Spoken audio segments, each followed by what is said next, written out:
I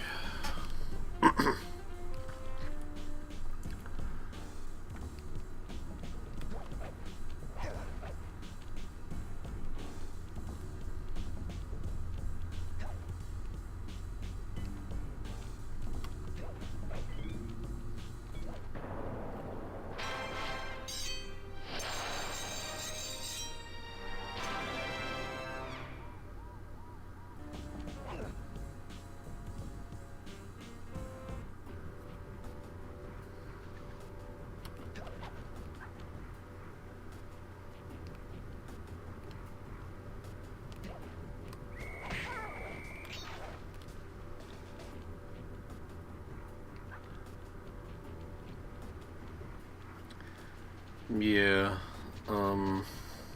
we're gonna be, once the other two come on, I'm gonna be playing Dead Island 2.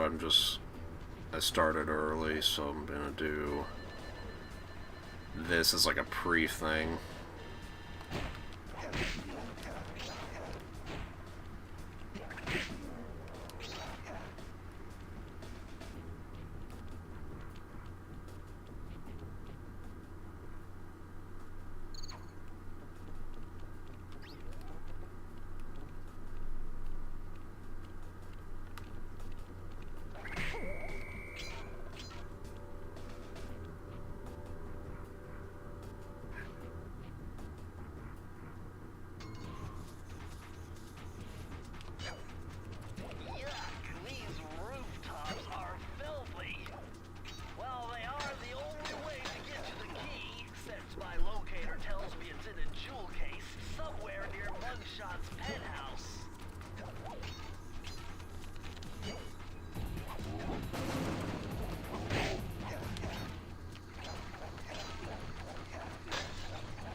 Well, look who just walked into my crosshairs. Sly Trooper. About time you showed up, Pop. I was getting worried about you.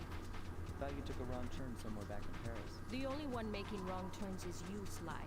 I'd suggest you surrender before I paralyze you with my good friend, the shock pistol. Now see, a girl whose best friend's a firearm's got issues.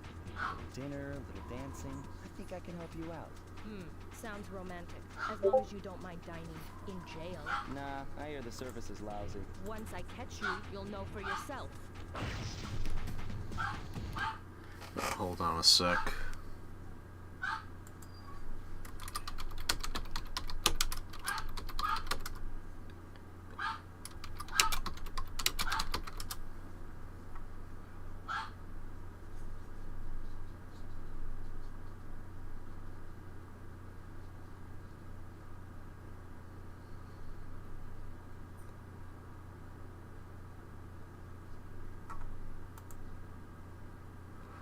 It's going fine.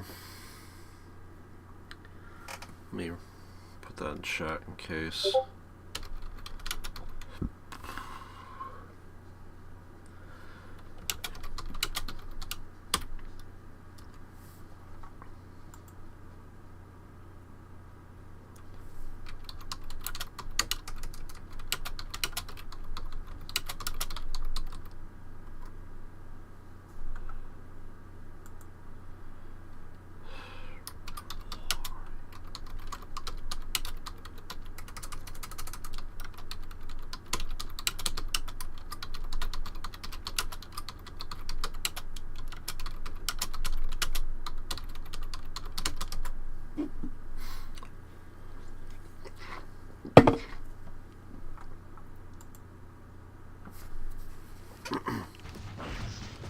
Crap, I am not. Service is lousy. Once I catch you, you'll know for yourself. I actually need to check and see when Time Crisis 1 is going to appear on the PlayStation Store. So I might actually buy that to see how it plays.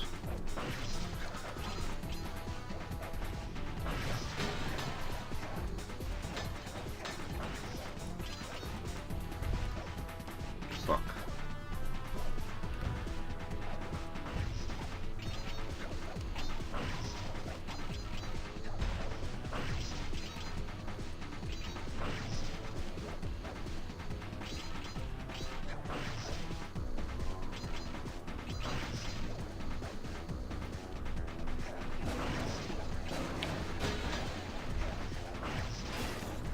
Oh yeah, Time Crisis is one of my favorite rail shooter series. The second game especially, and even like the third and fourth games are like massive memory sources for me.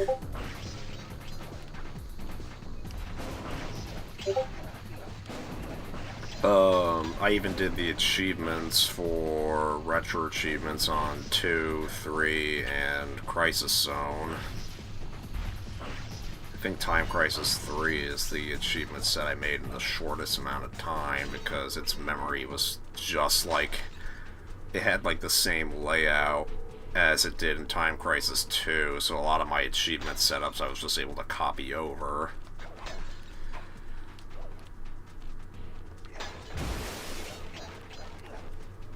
Let me see.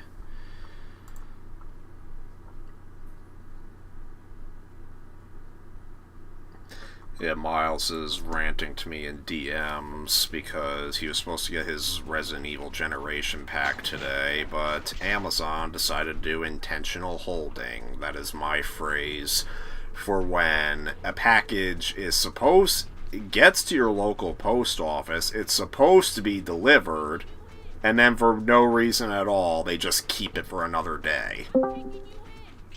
Oh, speaking of which... Hello. Which Sly Cooper is that? The first one. Okay.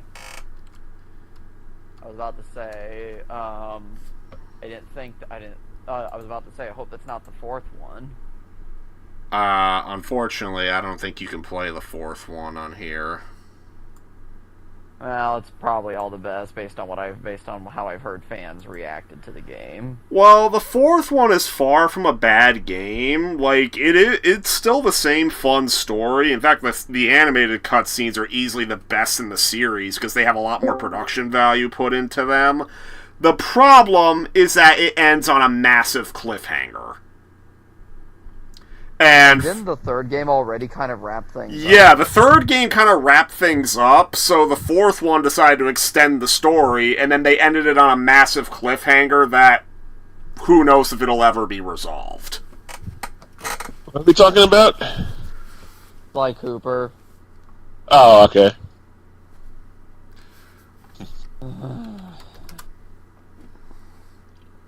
I am very annoyed right now. Because of the crap about those people mad about the Odyssey.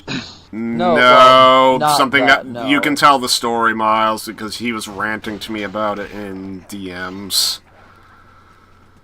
Yeah, so back on April 8th, I purchased the Switch 2 copy of Resident Evil Generation Pack, which is a collection of Resident Evil 7, 8, and 9, with Resident Evil 7 and 8 having all the DLC, all in, one box. Well, 3 separate games, but in one box for Switch 2. And it was $90, which is frankly the best price, which is frankly a steal, because, $60 for Resident Evil Requiem at launch, and then figure another 60 or so for Village and 7 gold editions. So $90 being a steal. So anyways, bought it on April 8th. And have been waiting forever for Amazon to even ship the damn thing. Then I see this morning that, oh hey, it's shipped. Oh hey, it's actually going to be out for delivery later today too. And then I sit here, wait, and it's out for delivery.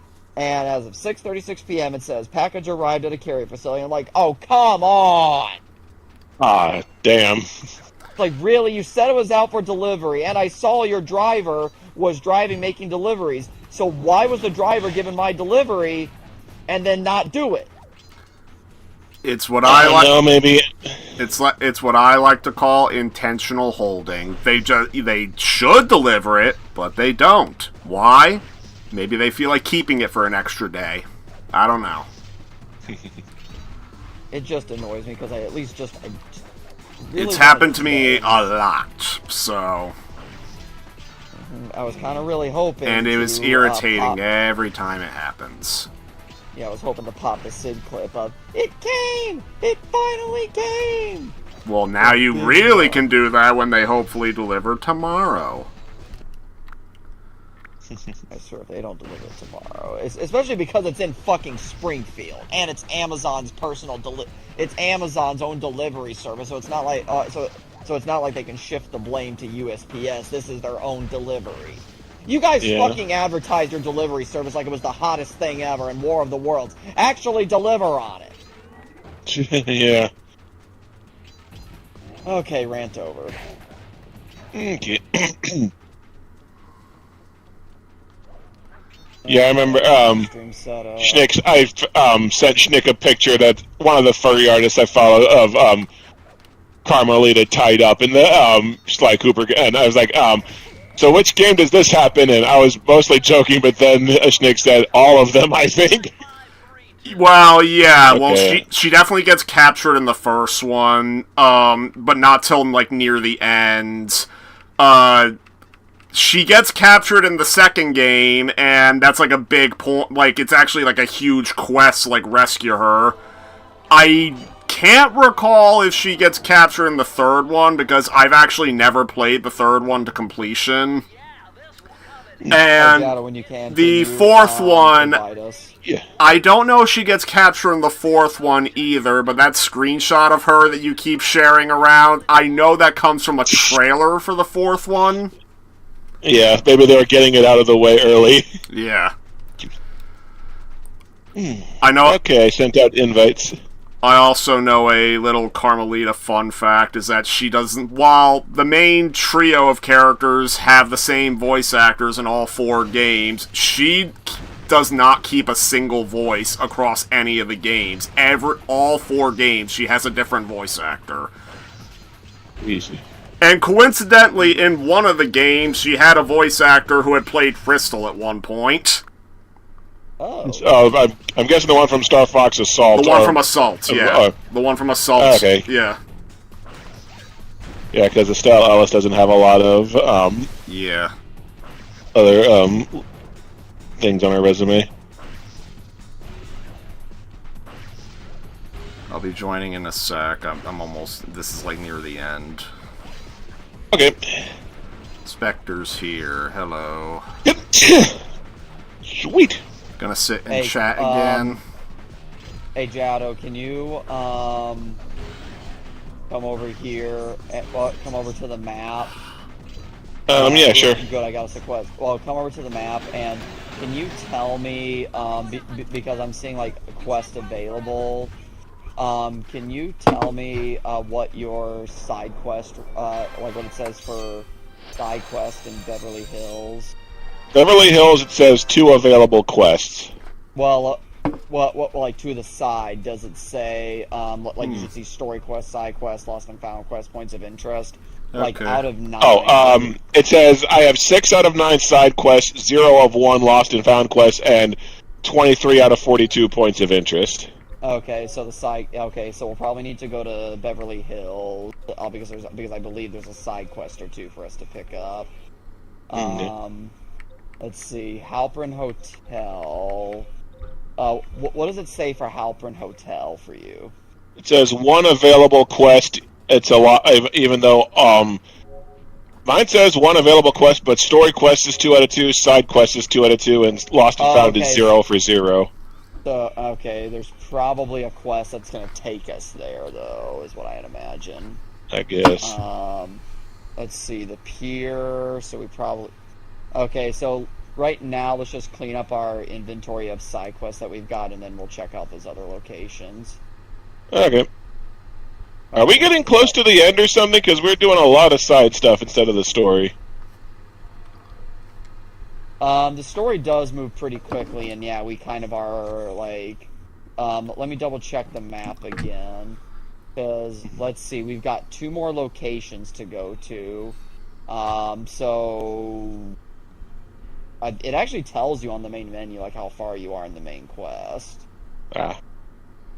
But Spectre said he saw my review of Mortal Kombat 2 on Letterboxd. Yeah, I loved the movie. I had a lot of fun with it.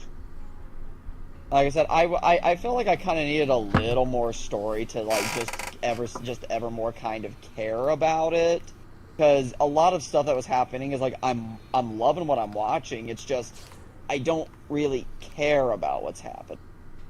I just feel felt like I just felt like I I'm needed, one like, of the a freaks tiny who really bit liked the more. first one, so that's probably why I was a lot more invested into the sequel than you were. Okay, well, we got 3 missing persons quests we can do, because those are actual side quests that tell us where to go. So you want to do Davis, Greg, or Pablo? Does not matter to me. Well, go ahead and pick one then. Go ahead and pick one of those missing persons quests that we've got. Okay, I keep forgetting which menu has the actual. Okay. Um, Davis, we said. Sure, go ahead. Oh, there's Davis, We can Greg, start. or Pablo. We can start with Davis. Okay, okay. Okay, and it's telling us we have to go somewhere. It's on Venice Beach. Okay. The Blue Crab Grill, it says. Beaches. Fat Yep. beaches. If Crystal snuggled up on my lap as we play. By the way, Fat Slags is available on YouTube Oh my god. Yeah, I saw its that. Why? in its entirety. because it's been disowned. Like, seriously. who's gonna They let care? it slip into the public domain because nobody fucking wants it. Oh, by the way, here's a side quest for us to pick We up can right dream here. it did, that's why. Apparently, Serious. it was so bad that apparently the writer of the original comic strip did briefly consider stopping the comic, though they didn't. It's like the exact opposite of how Akira Toriyama reacted to Dragon Ball Evolution. I mean, and then according to TV tropes, apparently the movie was so bad it legit started conversations if the British film industry was dying. I don't know if that's really, I mean, Die Another Day was 2 years before that, but at the same time, it's like, that was the same year Shaun of the Dead came out. Okay, Yep. Where in hell is Davis?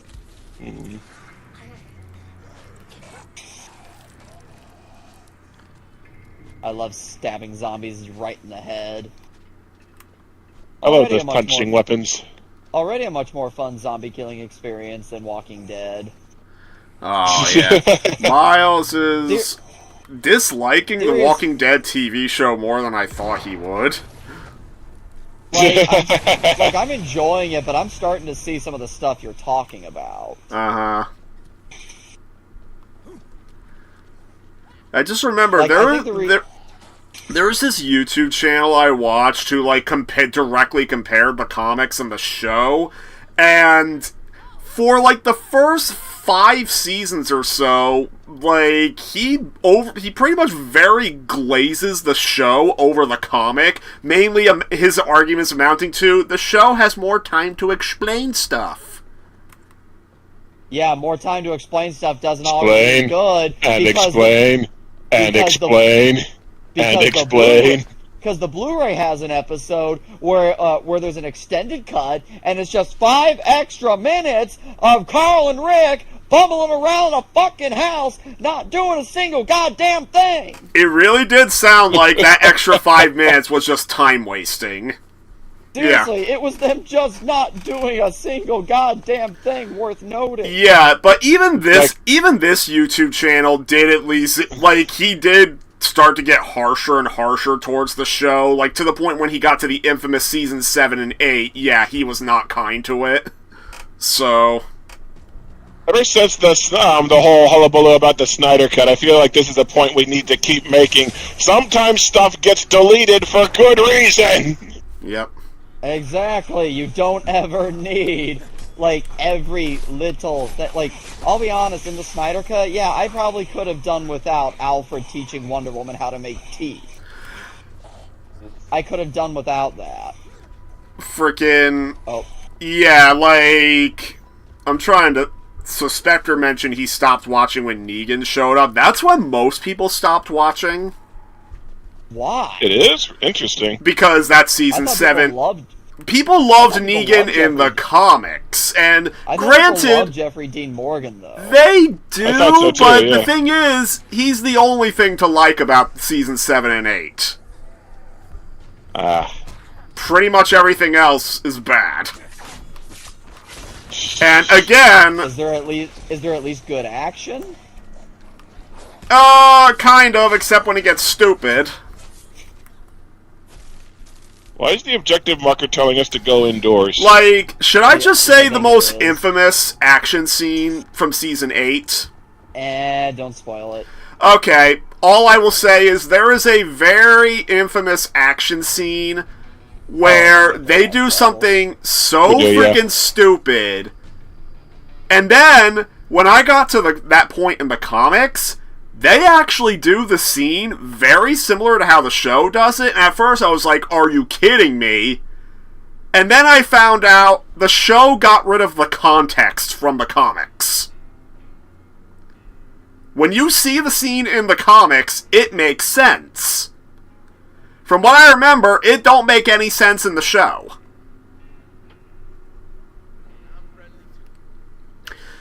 I cannot wait to get to season 8 and find out if it really is as dumb as I've been led to believe. Oh, did you not watch season 8? No. Like, I actually watched through season 7, and then I watched the season 8 premiere, but kind of like in the background, and then season 8 did another stunt that was basically a ratings grab, and it was so dumb, that's where I stopped watching, and it's a good thing I stopped watching, because I stopped watching before the really bad thing. Let's just say season 8 does a really, really bad thing that ruins the whole show. That's where they split up Rick, isn't it? That's not where they split up Rick and everybody. Okay, It's something in addition to that.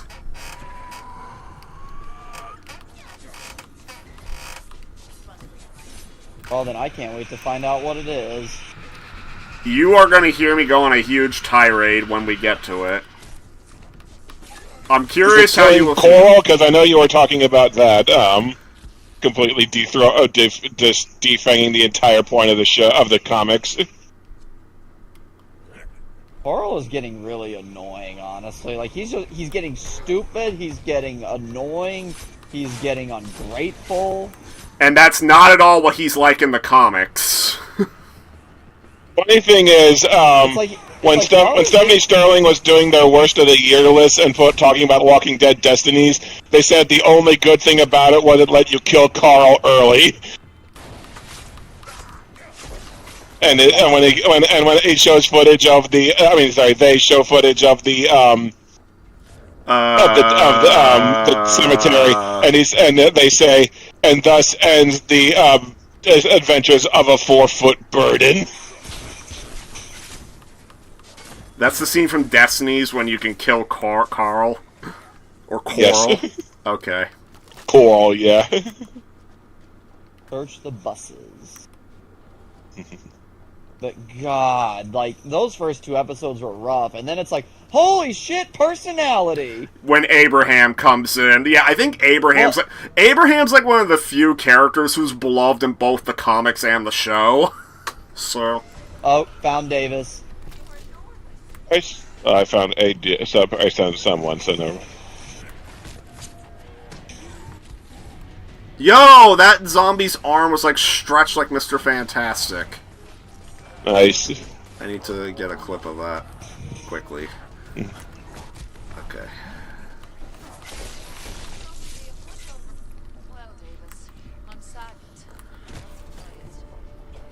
Okay, well that's completed, so let's kill the rest of these zombies. But yeah. Got a lot of. Oh, sorry, guys. Oh shit! I kicked a burster and I. Okay. And I punched it too. That's my. Okay, so. But yeah, without getting into specifics, yeah, the really bad thing Season 8 does is basically destroy one of the entire purposes of the comics.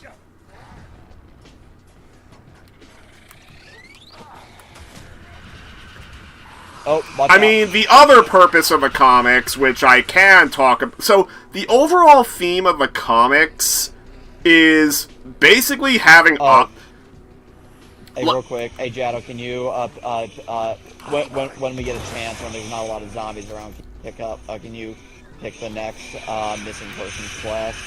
Yeah, sure. Okay, well... sorry, Schnick, go on. Yeah, so, basically the whole point... The comics is...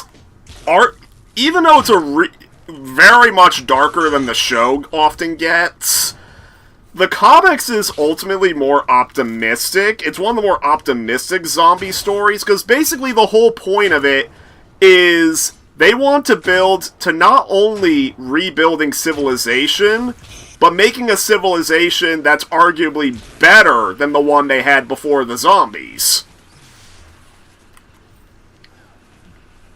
And then the point of the show, I can't really tell you, because it changes like every frickin' season. The point of the show is ratings, I think.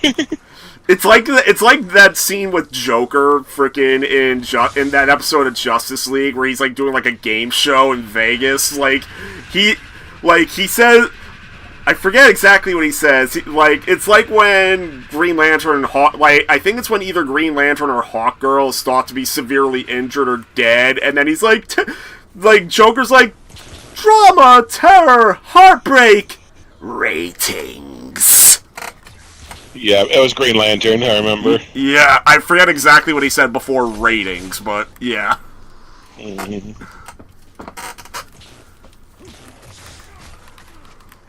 Okay. I got shown a, there's one right here.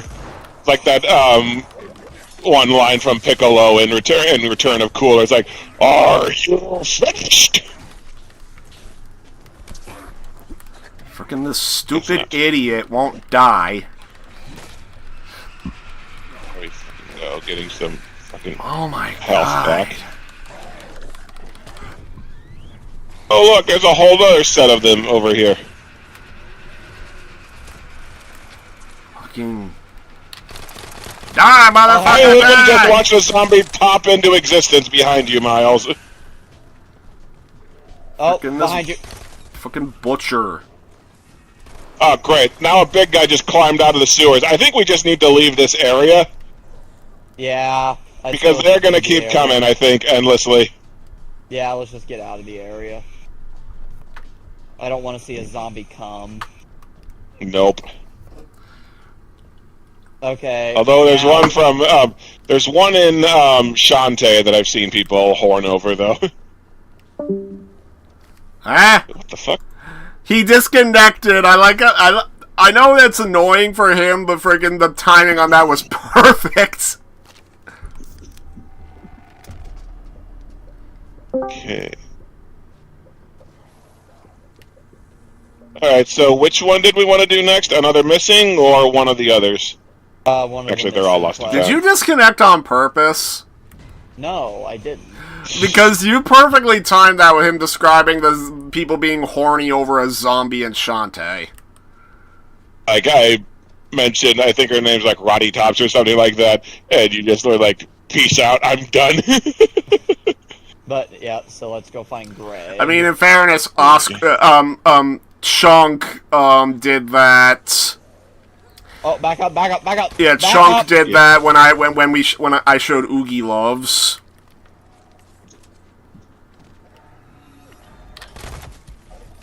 I just can't wait to see Sean, to hear Sean go ape shit when Silent Hill 2. Silent Hill. And I know that he's gonna rant about the fact that they chickened out of doing the in water.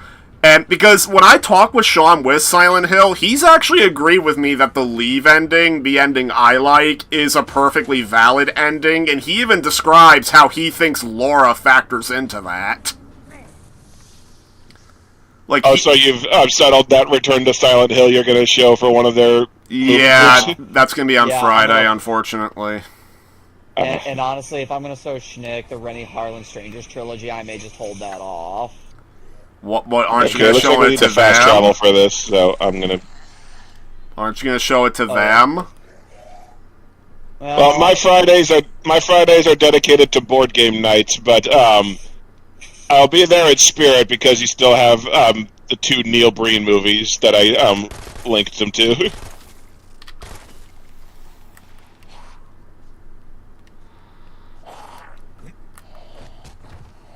Okay, yeah, we gotta fast travel to some place. I'm just repairing my. It's gonna be shit real quick. interesting because I mean the next movie I want to show them is Major Pain, just to kind of show them a good movie. Mhm.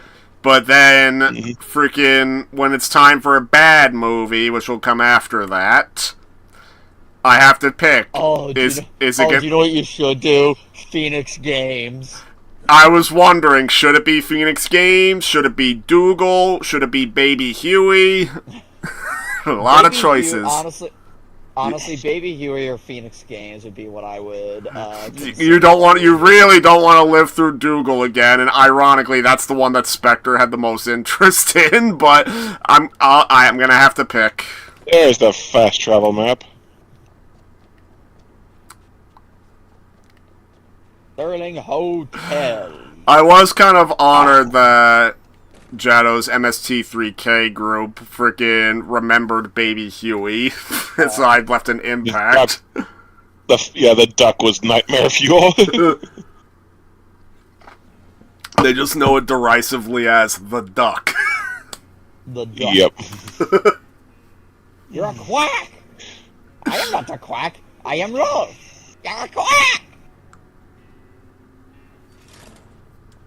If I ever... This man is a quack! Apparently someone thought that was an Ed, Edd n Eddy reference and not something I just made up myself. Well, yeah, because And he's all referencing an Ed, Edd n Eddy scene.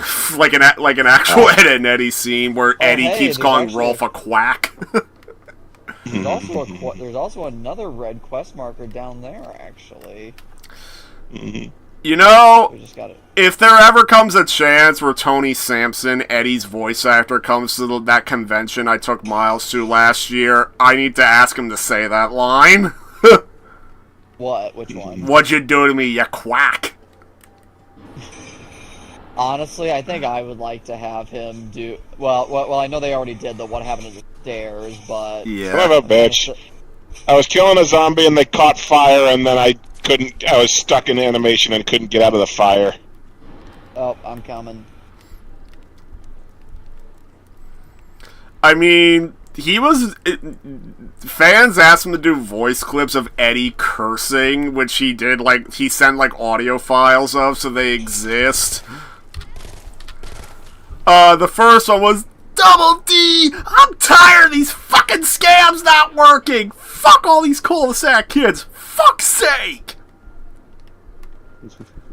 And then... Oh, I think I was. And then he was asked to say another line.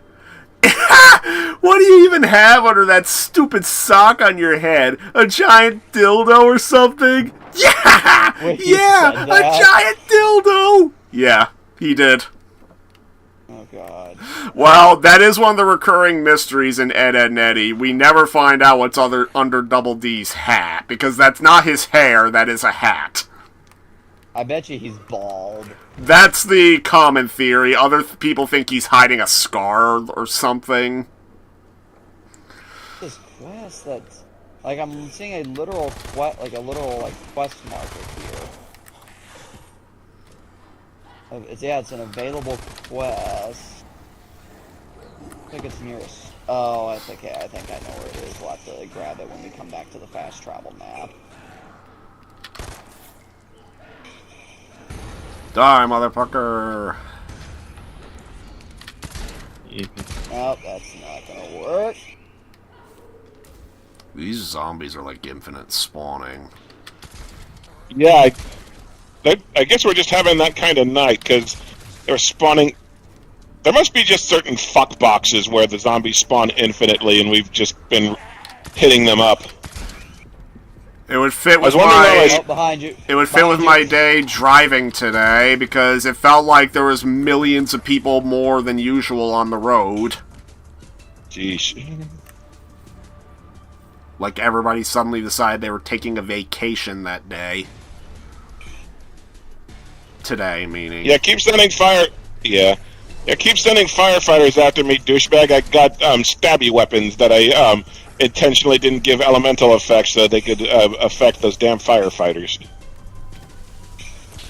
I was wondering why my screen kept flashing green. It's because these weapons have a heal effect on them. Spectre quoted Bobby Wobbly in the chat.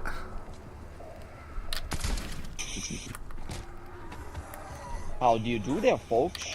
I'm after Miles showed them a winner's tale, someone quoted, "He's got the goddamn horse" from that.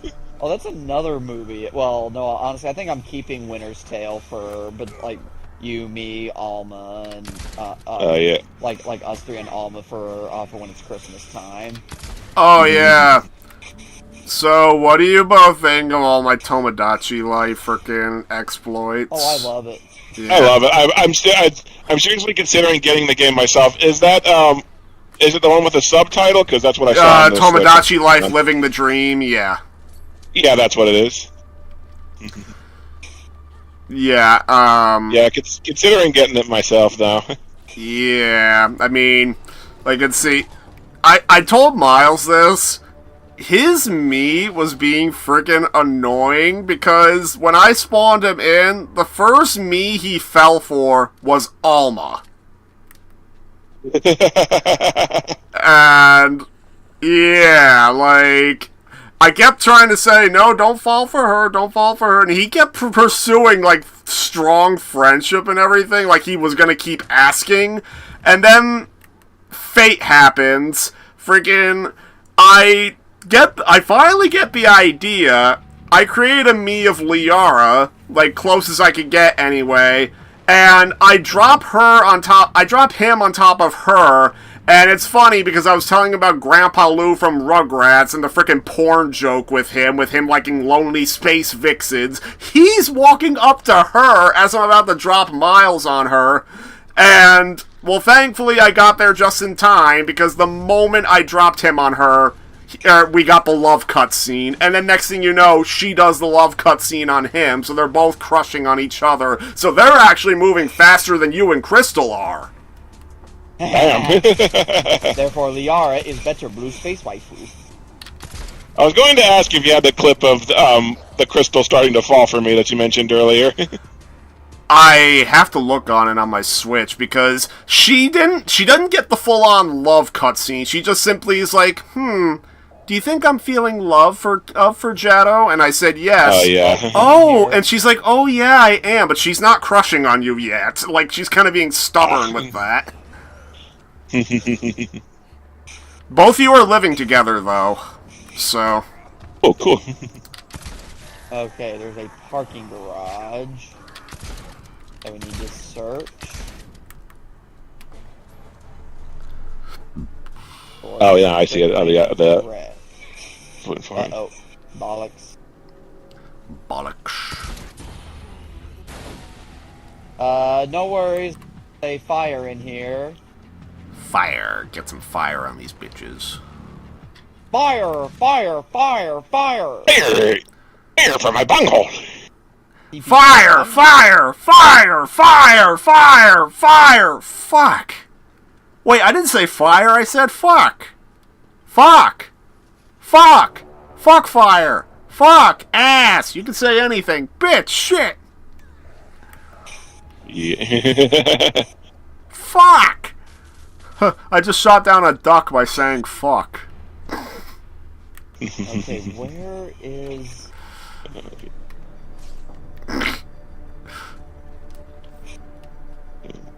Yeah, I'm poking around this parking garage, trying to find stuff. I found it. It's a random elevator button. I had to press. Zombies.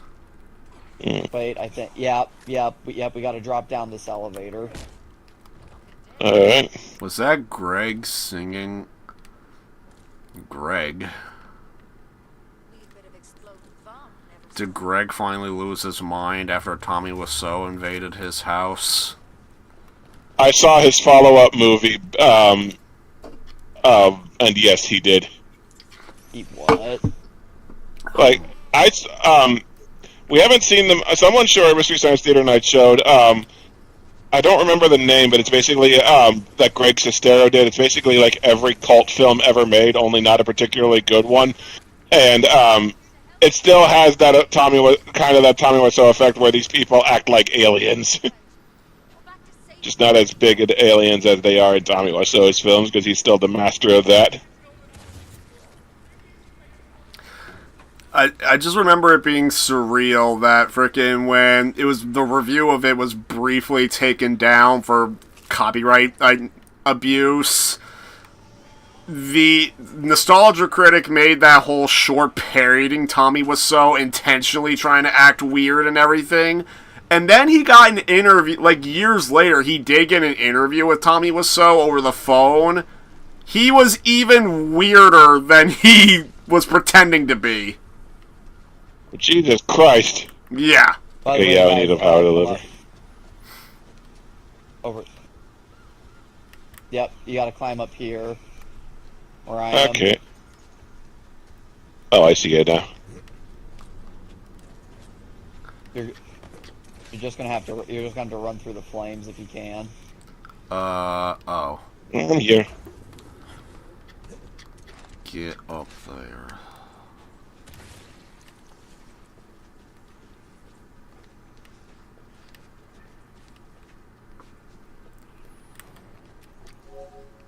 Oh, wow. Wow. Wow. Strangers from the outside. Okay, we need to find a breaker thing. We need to find a, I'm gonna repair my weapons while we're here. Yep, go ahead. I'm gonna scour for a circuit breaker. Damn it. Well, I found a Found metal it. wheel. If we need a valve wheel, I found that. For the valve puzzles. I hate Oh, here's the valve puzzles. Okay, now we need to get back to Greg. Okay. By the way, my parents got to see the He-Man Masters of the Universe trailer when we saw Sheep Detectives. Oh, yeah. Oh, yeah, I got all the major trailers in front of fucking Mortal Kombat 2. I got the new trailer for the Odyssey. I got the new trailer for the Mandalorian and Grogu. I got the new, it's the new latest, but I'd still seen it before, the He-Man trailer. And I got, there was something else that was like big that I hadn't really seen. Oh, I got Street Fighter also. I did get Street Fighter in front of mine. I don't think I got that. Yeah, I definitely got Street Fighter. I didn't. Didn't you say you got Jackass in front of yours? I didn't get Jackass. I did, yeah. I did not I get got Jackass. So. Yeah. I got like all the big blockbusters coming up and Street Fighter.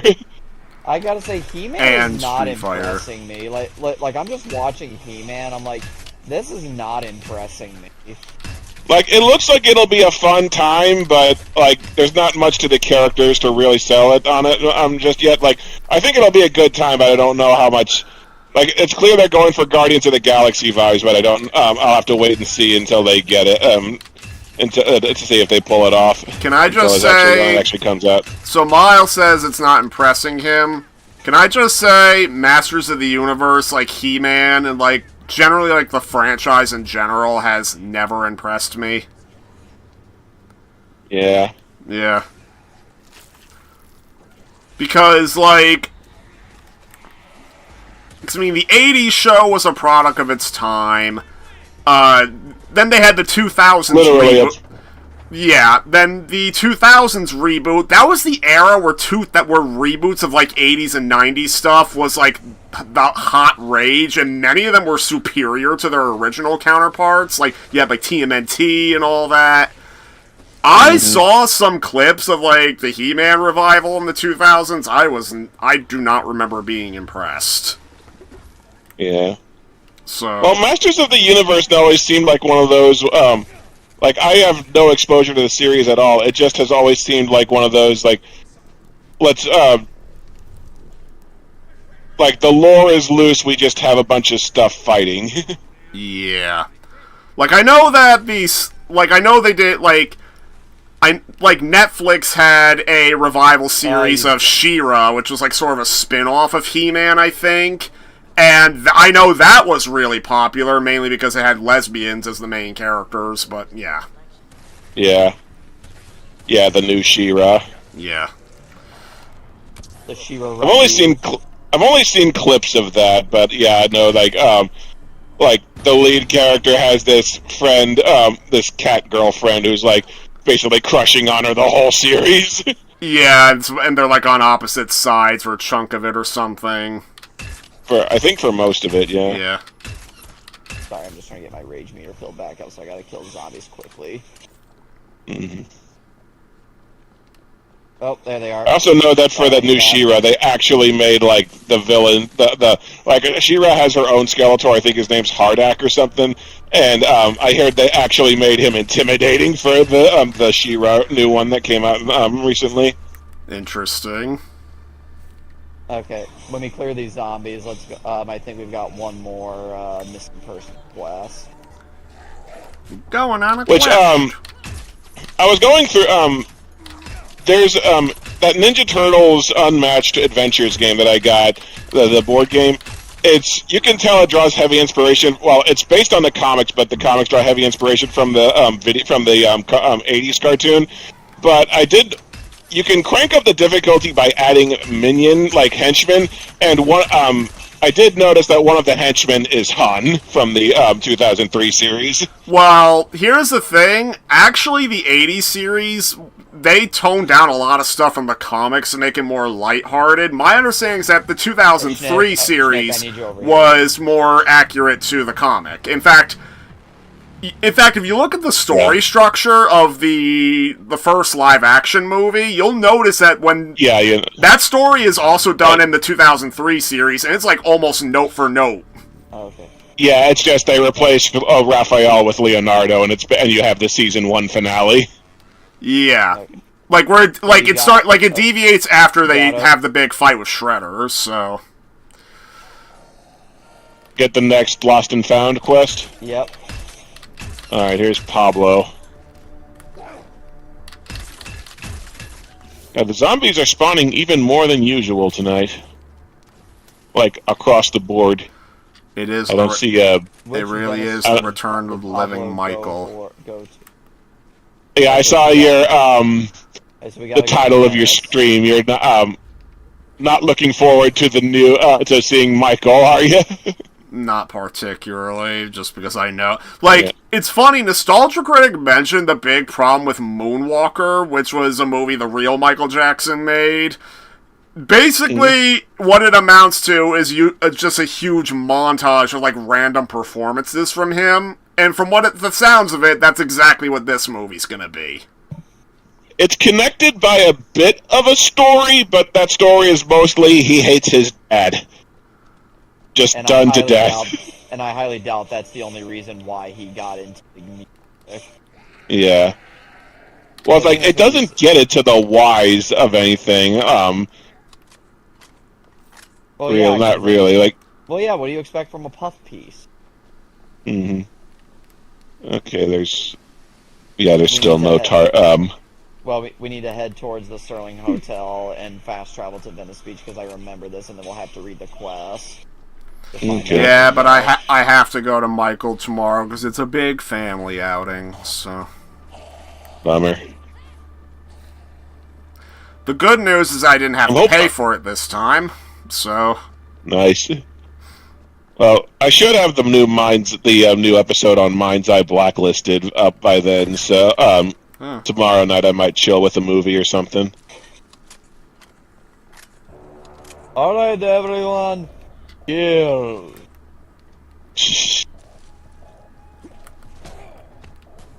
Zombies. Oh, now I've got a, Well, now you've got that quest marker, or at least a red marker. Are you trying to do the Bob? Yeah.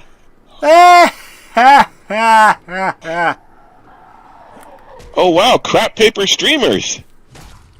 Ooh, streamers! Now this is a party! No, you need to say oh, you're all streamers! Now this is a party! Oh, I'm sorry.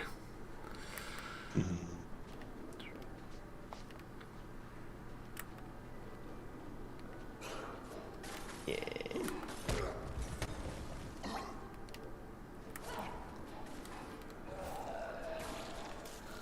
Like for every firefighter that's been a pain in my ass using the fire weapons, Come I am back, going to Shane! beat the shit. My name's not Shane, kid. Well, it looks like we picked up another missing persons quest. Okay. I Yeah, look- this one we need to. I look at the go through space poster and I just think to myself, stop mocking me.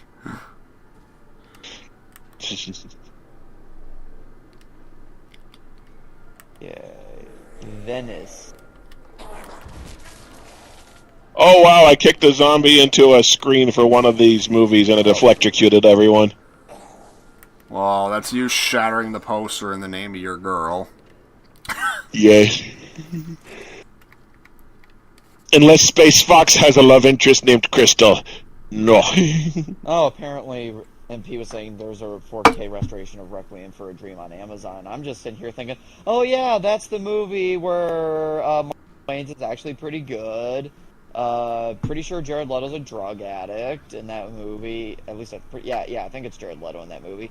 And Captain Anderson is a drug dealer and also sexually abuses women in the movie. I have heard that is a very draining movie. Like, It is. It is not. It is one of the most depressing movies ever. Jeez.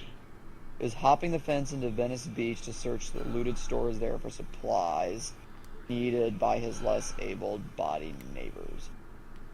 So there's a store he went to for protein powder, and one he went to for insulin needle. So we're gonna kind of have to search the beach. Great. We're gonna have to search these stores, ones that we can go into, and Oh, yeah, here's a Venice market. Yeah.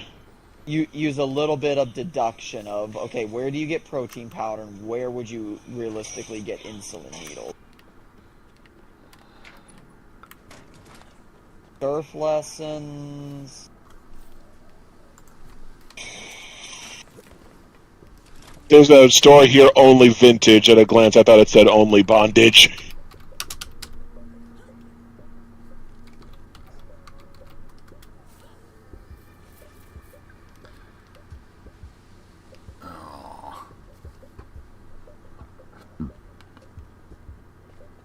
But if we are getting close to this to the end of the story, you might want to look at the season pass then. Yeah. Because I think the season pass is only like $17. Mm-hmm. Oh, now you have that to worry about. Oh, here we go. Get in here. Oops, Spectre's finishing up work. Ah! Get in here.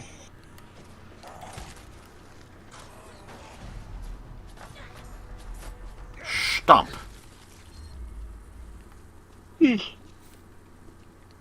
Okay, check Rose's tattoo parlor. Get out of here. Okay. Actually. Well, speaking of this, like, screaming zombie, I was like, it didn't strike me much that Sindel is barely in Mortal Kombat 2, but for a brief appearance, I was like, is it just a law now that she has to be played by a terrible actress? I didn't think Sindel was bad. She just didn't have anything to do.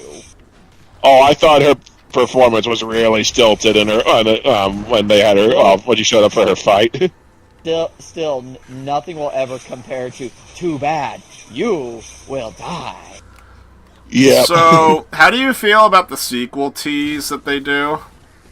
What was the sequel tease exactly? At the end, they basically say that they're going to the Netherrealm to get back the people who died in the movie. So Cole and Jax, and Liu Kang. So I figured I really don't know enough about Mortal Kombat, but I figured that was that they're basically doing Shinnok next as the. Oh, I mean, they literally make a whole deal out of Shinnok's amulet in the movie. Yeah. But like going to the Netherworld, I'm wondering how it's going to hold up because they won't have a tournament to like structure the plot. I don't think, but I mean, I guess if it gets us to Shinnok, it makes sense. Well, they Oh, if yeah, Shao but come Kahn in is here. dead, then they. Okay, what? Okay. Come in here, look. Doesn't that book look like The Secret? Kind of. I'm sorry, just saying that book made me think of that book, The Secret, or that movie, The Secret. Nick is blowing it up. I mean, if you really want to see it, I'll show it to you. I mean, I feel like you should pay Alma back for that fat slags. Well, the problem is the last time I showed Almo one of the worst fucking things I'd ever seen with League of Superheroes, her friend got back at us by showing where the dead go to die. You know, I need to look at my Wait. list of 50 Shades Club members, and I need to see who was responsible for what. But yeah, I'll show the secret, but it's gonna have to wait because I want to watch Fackham Hall. Damn it! Oh yeah, Fackham Hall. I'd rather watch that. If for nothing else, we need to redeem British comedies. Okay.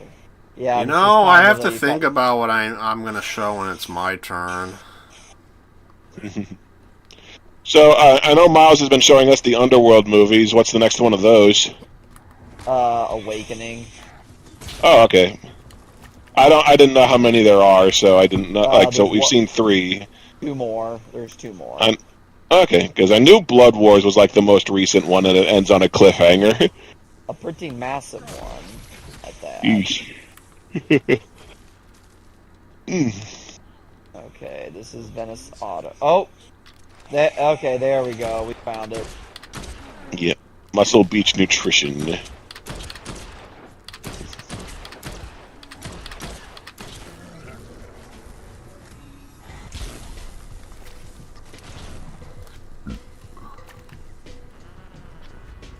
Okay, now how do we get in as West? Trying to remember, how do we get in? Oh, he's shooting the board off the door probably isn't a thing. No, it is not. Okay, I think I see where we have. Ow. This is gonna get a little thing. We have to get on top of the roof first. Huh. I guys don't go through the fence bars. Weird. Okay, yep, so come over here where I am. Okay. Oh, I see it now. Yeah, I see it now. here. The ramp on top. So. And then you're You gonna gotta have to use jump the on the ramp car. as a ramp. Yes, I have to use the ramp as a ramp. Then you're gonna have to jump. Alright. The platforming in this game isn't bad for the few times you're forced to do it. Okay. Yeah. People rag It's used very lenient with grabbing ledges. People rag on first-person platforming a little too much. Well, the platforming in what is the Half-Life mod? Okay, we need a circuit breaker. Sven Co-op. Yeah, Sven Co-op. Like the platforming in there gets on my nerves, but mainly because people keep designing maps to force you to use the crouch jump over and over again. Yep. Okay, we need to find. I the just circuit got breaker used to that. somewhere.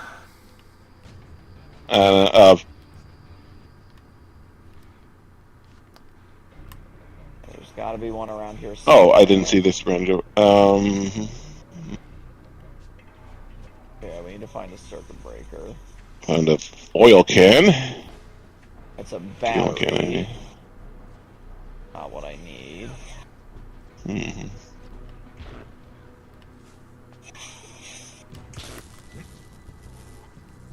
Could be.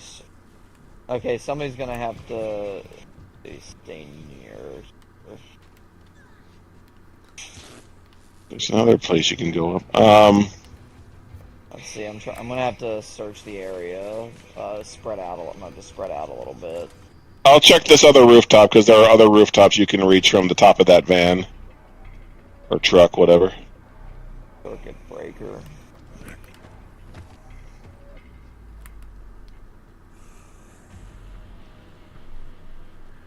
What the fuck? Oh, I stepped on someone's, like, exploding trap, I guess.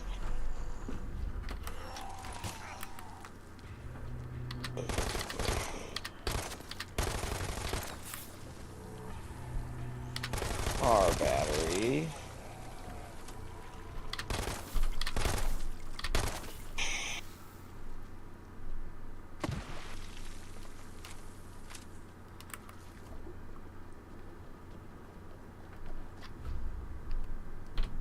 Yeah, I'm not seeing anything Oh, else on these damn rooftops you can go it! through.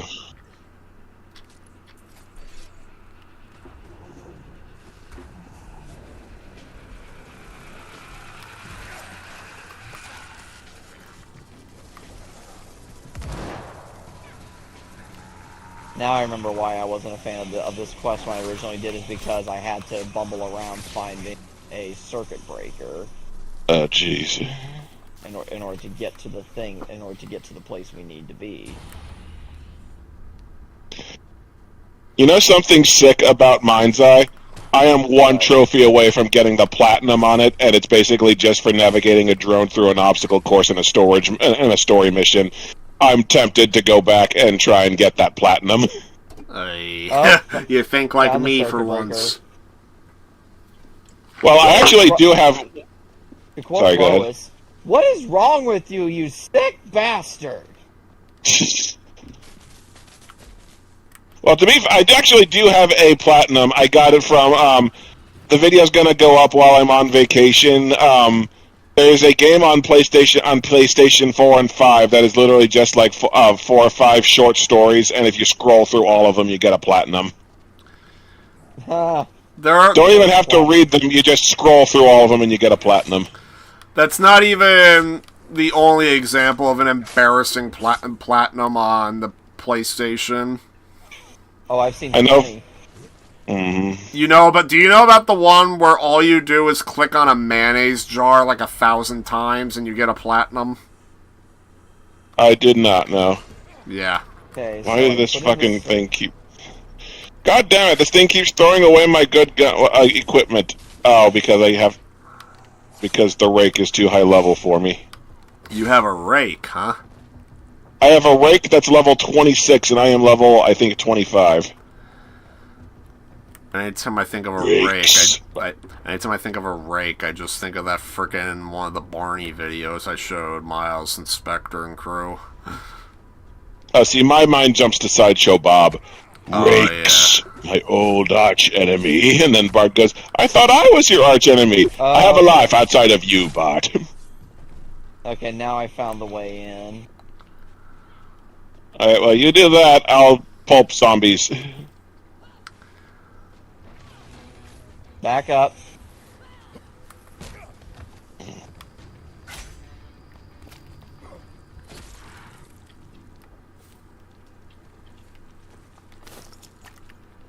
Okay, now we're inside.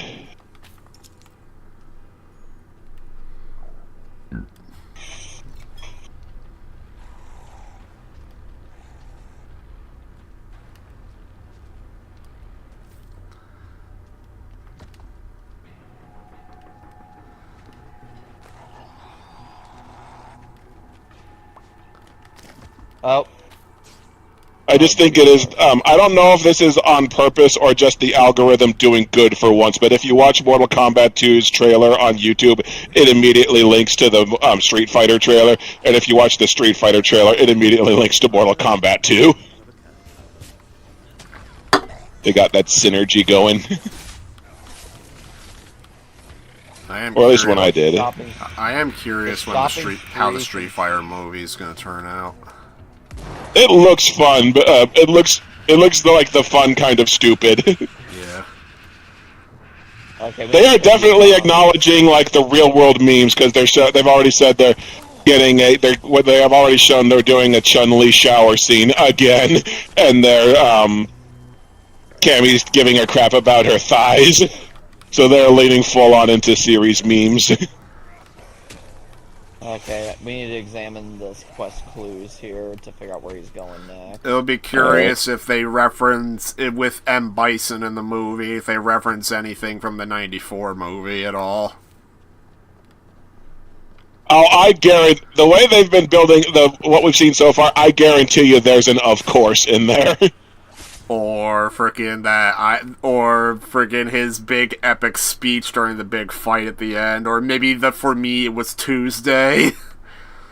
Oh yeah, I could easily see them doing For Me It Was Tuesday, because that has its own page on TV tropes. Okay. Yeah. I'm good for the money. I promise I got you on this. But there are looters around here. Don't make them take what I owe you. I'll leave my money at the Rose's Tattoo Parlor if Doc Marin's green place is full of zombies. Okay, it's got. Oh, Spectre says he can come in. We can go. Maybe we can go to. Oh. Yeah, I'm jumping to the other channel. He's already there. Oh. Yeah. Hello. Yo, what's up? Yeah. Oh, man. Tell me about it. Hello, folks. Hello. Greetings. Find Doc Marin. Oh, man. I am hurting everywhere, but it's worth it. Really? Oh, from the gym? Yeah, last night I finally went back after months of, blowing it off. Nice. And I can tell I overdid it because my legs are killing me.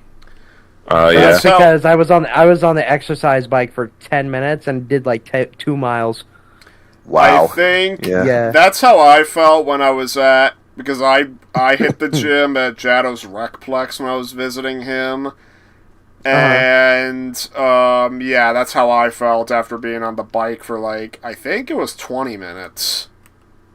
Okay, nice. Yeah. Yeah, it's something I've been trying to do again for a long time. It's just I was gonna go back 2 weeks ago, but then of course I ended up getting sick. So that screwed me over. I'm trying to get myself back in a regular workout routine too. I've been wondering if I should get a gym membership. The only problem is I don't know a good gym to go to. And I was lucky because mine's 5 minutes from my house. yeah, So- I want to pick one that's, one, close enough to me, and two, not in a shitty area, and three, Right. and it plays into the close enough to me. I need to see if I can make it to where I'm not working the theater as much, because it feels like I have, no time. Mm-hmm. Yeah. Right. So- Fair enough. But yeah, Yeah, it's... My Recplex, I think it pays for itself if you go at least twice a week, and I usually go 4 times a week to swim. Yeah. Okay. How does it Very pay nice. for It's been itself? 3 times a week late. Because if you don't have a membership, you have to pay to get in. Ah. So it's the costs even. So the costs even out if you go at least twice a week. So it's the mentality with my AMC membership. Yeah. So, Sounds about right. yeah, because my sister goes to a gym. She did recommend a particular gym she goes to, but it's a 25-minute drive away, so... Ah, okay. Yeah, I don't know. Well, my gym has a pool, so that's why I go to mine. Okay, hey guys, I found the location, so get over here. Okay. No, you didn't say it right. You're supposed to say, "Get over here." Which they did have Ed Boon dub it in the Mortal Kombat 2. Which did. I Nice. appreciate that. I still need to watch it. I also appreciated the Ed Boon cameo as the bartender. Oh, Yeah. that was was him? fun. Yeah, that was... Yeah, the Bart. Yep. I heard During that when Johnny the trailer was Cage. going around. So, Yeah, when they poofed Johnny Cage back into the tournament, that bartender was Ed Boon. Yep. Yeah, there were people calling it out when they saw him in the trailer. Ah. Mm-hmm. I didn't Yeah, even see it in it the was him. trailer. Yeah, it was in the trailer. That's how I know. Yeah. You know, there's a lot of video game stuff that doesn't give cameos to, the people involved with the games, which is a little sad. Because I know that for the third Sonic movie, 3 of Sonic's voice actors from the games all contacted Paramount about maybe doing a cameo, and they never got an answer. Ouch. That was Ryan Drummond from the Adventure era voice actor, Jason Griffith, who was Sonic X and like the mid 2000s era games, and then of course Roger Craig Smith. Yeah. I think that Roger Craig Smith doesn't have a cameo in the Sonic movies. And that Hopefully sucks they because rectify that in the 4th movie. and that kind of stinks because I know that he personally gave his blessing to Ben Schwartz? Ben Schwartz. They even met up. Yeah, I heard about that. Yeah. Yeah. Okay. How do we get into this? But and Yeah. like the Reminds only, me of yeah. Reminds me of like the cast of Beast Wars said they were fully on board to do like cameos in Rise of the Beast, but they weren't asked. And a lot of people said it was probably a union issue to where they weren't even an option because the Beast Wars was made in Canada. That could be possible. Like one of the only examples I can think of where like a game actor was given a cameo in in the movie version was the Max Payne movie with Mark Wahlberg. Oh no! Oh, that piece of shit. That They piece did of a shit. Max Payne movie. Oh my god. Yeah. Oh yeah, they did a Max Payne movie that has nothing the fuck to do with Max Payne. And it Like doesn't they have- use hallucinations to where he's fighting like angels and demons. And they don't have Sam Lake as Max Payne. Freaking hell. No, they Sam Lake was not the voice. He was just simply the I know facial that. model. He was James McCaffrey. Yeah, that was James McCaffrey. Yeah. I know Yeah. that. And here's the thing, they do give James McCaffrey a cameo in the movie. Rest in peace. Yeah, they did give James McCaffrey a cameo in the movie, and many Oh, you people want to hear about like? Sorry, go ahead. and it's like freaking because he would be the likeness and voice of Max Payne in the third one. People were wondering if they got the man himself, why didn't he just play the role Exactly. instead of Mark yeah. Wahlberg? Anyways, go on. Okay, you want to talk about like weird cameos? All 4 of the main cast members of the Roger Corman Fantastic Four have cameos in First Steps. I think they're like the assorted news people you see through the movie. Oh. Yeah, nice. yeah, they do. Okay. Also, I might have. in Mortal Kombat 2, there's a flashback where there's a brief like. Can you guys search? Can you guys help Yeah. me search the ground for Yeah, a key that? Because I think I actually killed. I think I killed a guy. And, I'm trying to wait. Here it is. Okay. Also, in Mortal Kombat 2, there's a brief sequence where there's like a flashback to a younger Johnny Cage. That younger Johnny Cage is played by Carl Urban's son. That's funny. Carl Urban did do a good job. I still need He to did, see yeah. it. I was iffy on his portrayal until they get to where he there comes a point where he like gets back to in his character arc where he starts being more the wise ass. I slid into a hole and died. Yep. I guess I smacked my head too hard on the. Oh. You smacked into I thought the I just. Yeah. Smacked my head too hard on that wooden plank covering the door. Mm-hmm. Oh hey, bongs! Mm-hmm. Bombs. Non-dick You bomb. want it?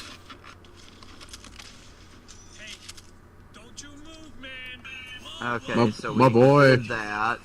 My so there should boy, be my another boy. missing persons quest for us to do.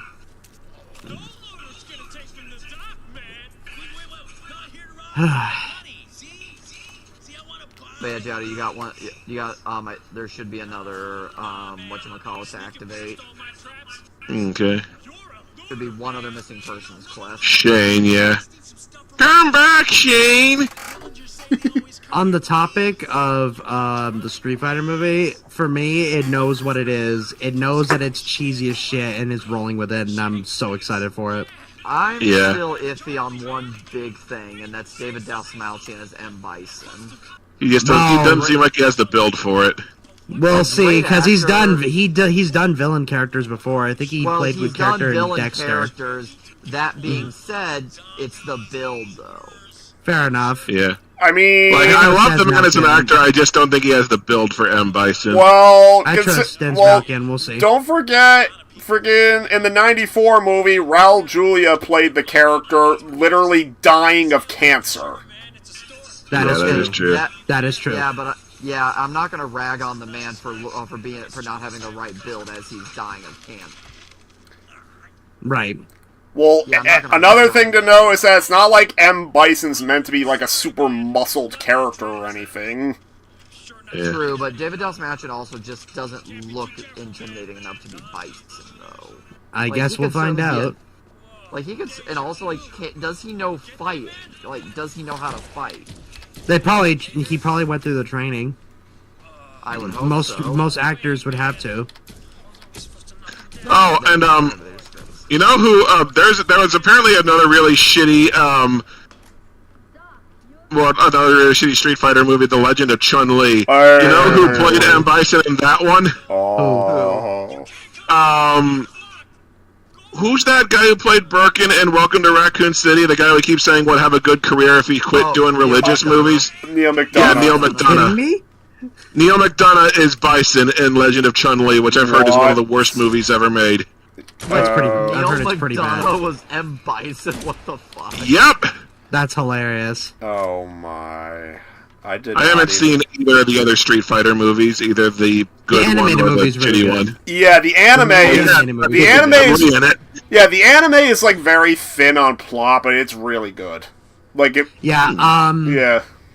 I remember the story that Sean would always tell us about how he burnt. I think he screwed up his tape player, or what was it called? Back VCR. when his VCR. Yeah, he fucked up his VCR, constantly trying to rewind to the Chun-Li shower scene. And I'm like, I am not surprised that he did that. Okay, That sounds about I'm right. Not surprised. That seems like that's in his wheelhouse. Yeah, I buy that immediately. Mm-hmm. Yep. Mm-hmm. I was never big into Chun-Li, but grads, you know what I mean? I was never big into Chun-Li growing up, but yeah, I can acknowledge that she's good looking. So, Hot 18. For me, it's either Cammy or Jury. For me, it's Chun-Li just because them thighs. Oh, fair. I totally get that. Likes blue. Oh, yeah. Well, I will give it to Cammy, though, because I love the way that Leotard hugs her ass.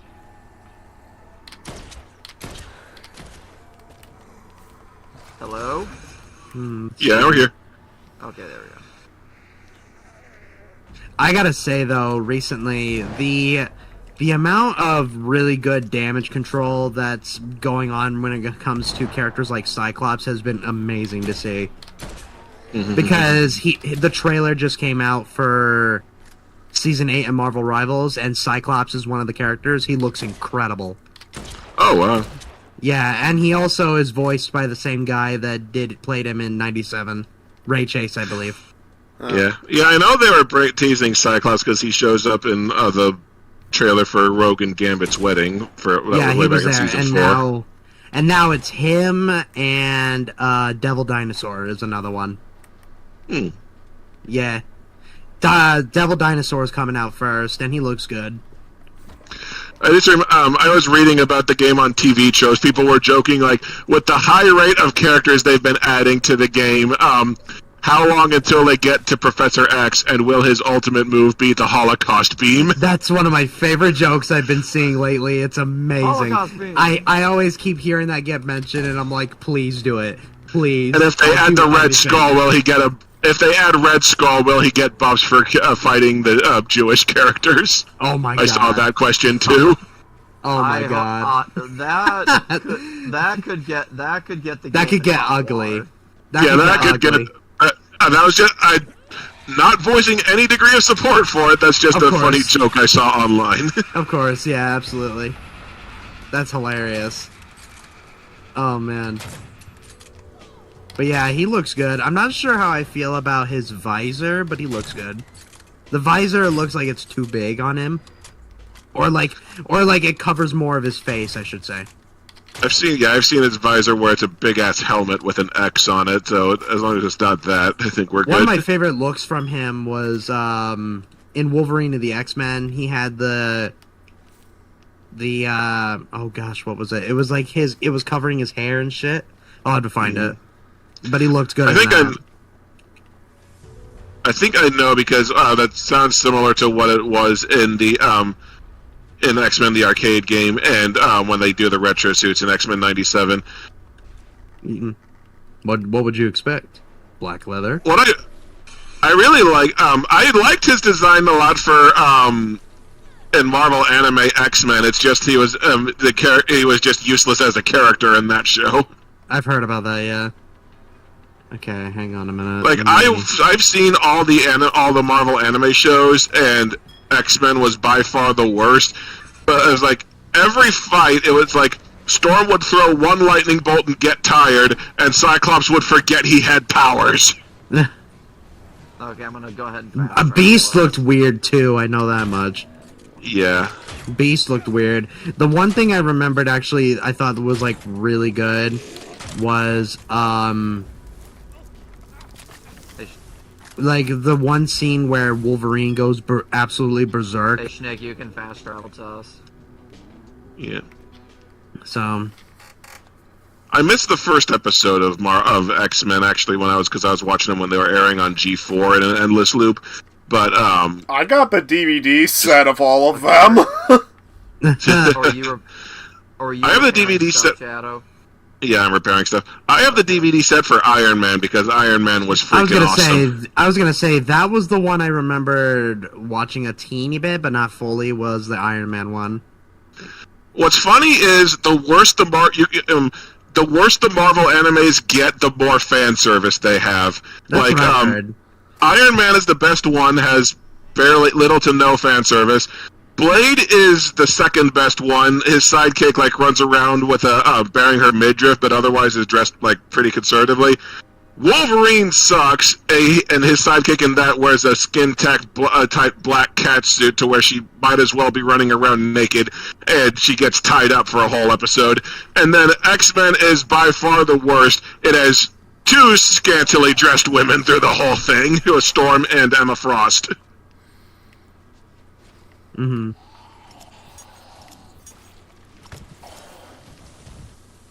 Nah, you want fan service in an anime, watch Prison School. Oh my lord, I've heard about that show. I remember there was one part of the trailer, or no, not trailer, sorry. There was one scene that I remembered a while back. It was a scene where this guy was about to go to the showers, and each of the guys that were already in the showers were making suggestive poses even though nothing was going on, and he was thinking thinking weird, he was thinking assumptions in his head, and I thought it was hilarious. I think that's what it was. Having an impromptu JoJo pose competition. Oh my lord. Yeah. I remember my group and we got through all the way to part 6 of JoJo's, and I always said that, the series as a whole is just dumb fun, and I appreciate it. The whole series. I know that Antfish has moved on to better stuff, but I wish he had finished doing his JoJo's Bizarre Adventure Bridged Phantom Blood series. Yeah. To me, when it came to the series, part 5 was always the weakest, in my opinion. Mostly because the filler was none of the characters were as interesting. Need you over here. Okay, I'm just been killing zombies. I'll head over. Yep, I need you over here because I got a boss in. Dude! Trying to jump and frickin' I can't jump. You can't jump? What kind of... Well... He is a white man, and white men can't jump. Guys, get over here, please. I can't on my way. Find where to get to you. I see you.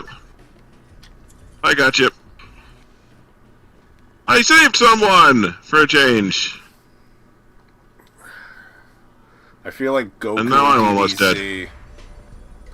I feel like Goku and DBZ trying to get to where the fighting with Frieza is. Shadow, come get me. Mm-hmm. I need someone to come get back, me. son. Where are you? Oh, there. Where are you? Oh, where are you? Oh, I see you. Right here. I see Over you. here. Come on. There we go. Alright. Over here. Alright. Over here. I checked my rack. I do own that game. You thought both of you thought the PS1 game is no good. Frickin' the N6. The PS1 game we just got stuck. We couldn't figure out how to get through the roof, down through the roof to finish like the opening of the game. It was basically a mutual brain fart. Yeah, well, Yeah. I may when I visit you, I may have to actually investigate that with you because I beat that game. Okay, go ahead. But yeah, it is the best game ever compared to the N64 one. Okay, go ahead and activate the Terror of Soundstage 7.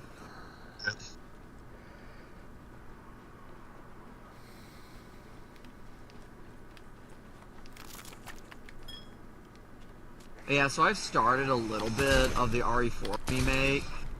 Overall, so far I'm having fun with it. Mm-hmm. The question I do have is, Leon just doesn't feel as funny.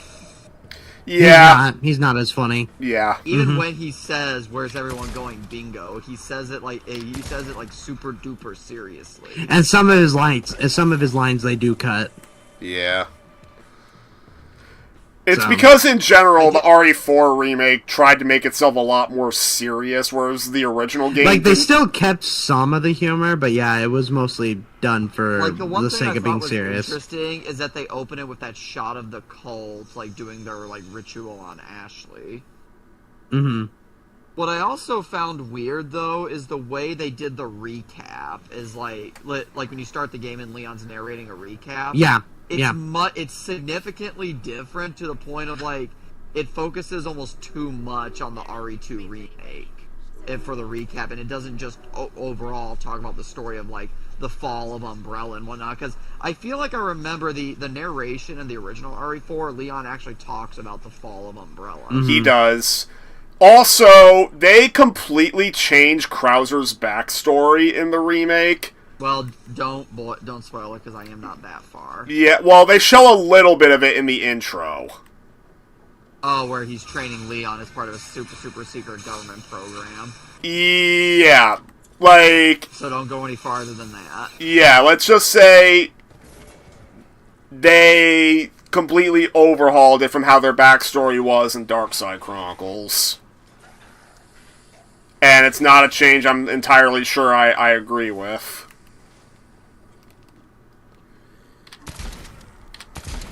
So why was it getting a bunch of awards then if fans supposedly hate it? Huh? What's up? I was asking Like, why, why was RE4 getting such acclaim if fans supposedly hate it? It's not that fans hate it unless your name is Crobcat, and then Crobcat you have an Unless unnatural... you're Crowd Cat, yeah. Yeah, unless you're Crobcat, fans don't really hate the remake, but... It's just they don't like it as much as 4. the original 4. I'd say They still like it. They still like it, just not as much. like it feels like the remake just kind of came and went from my perspective. I didn't see a whole lot of people talking about it in general. Like, Yeah, 4, because like around that 4 remake time- is still... About it, it was getting Game of the Year nominated. Well, 4 remake is one of the strongest games, like the new games. It's just that the original 4 just kind of has stood the test of time. And it's like, people still ask the question. There was no need for it. Yeah. Yeah, there was no need to remake 4. It was already fine. Well, as even was. when they did, but even when they did, they still did a great job with it. Yeah. Yeah. Mm-hmm. I still need to finish it. I still need to finish the first one. Yeah, I recently have been playing a bunch of different games. Recently, I picked up Fatal Fury: City of the Wolves. Oh yeah, I have that.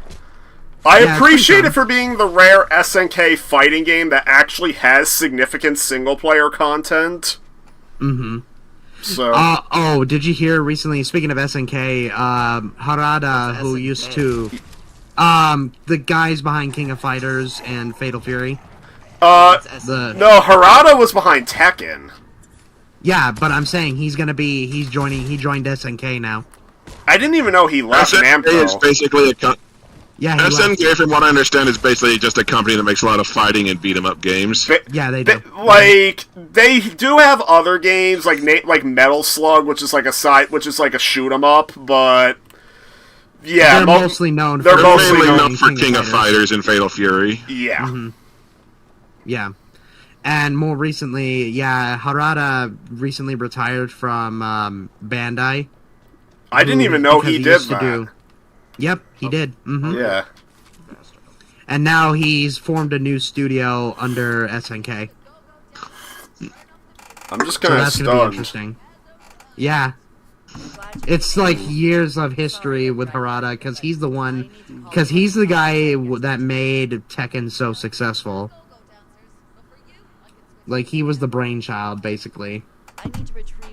And then I also recently was playing Invincible Versus as well. That's also been pretty fun. I only recently, I followed it because, number one, Maximilian was promoting it a shit ton, but also, it was done by former developers of the 2013 Killer Instinct game. And so and as somebody who's a diehard fan of that, I was obviously gonna want to see what they were gonna do next. Didn't that game like kind of flame out though? Not until like 2017, roughly, because it got huge around season 3 of the updates that they were doing. That's when they started doing guest characters. Because guest characters, they did Rash from Battletoads, and the Arbiter from Halo, and General Rom from Gears of War. They did, yeah. And Arbiter was my most anticipated one because... I remember there was a hot vampire lady I did play a yes, Mira. Mira, yeah, she was cool. Yeah. She was really cool. The characters they did for season 3 was Tim Wu from Killer Instinct 2 from the 64. They also did Tusk. They did they also created, I think let me look up. It's been a long time. I have not played Killer Instinct in ages. Killer Instinct. Yeah, it launched March of 2016, back when back when the Xbox One was still trying to find its footing. Yeah. Keyword. To put it Keyword mildly. trying. To put it mildly, yeah.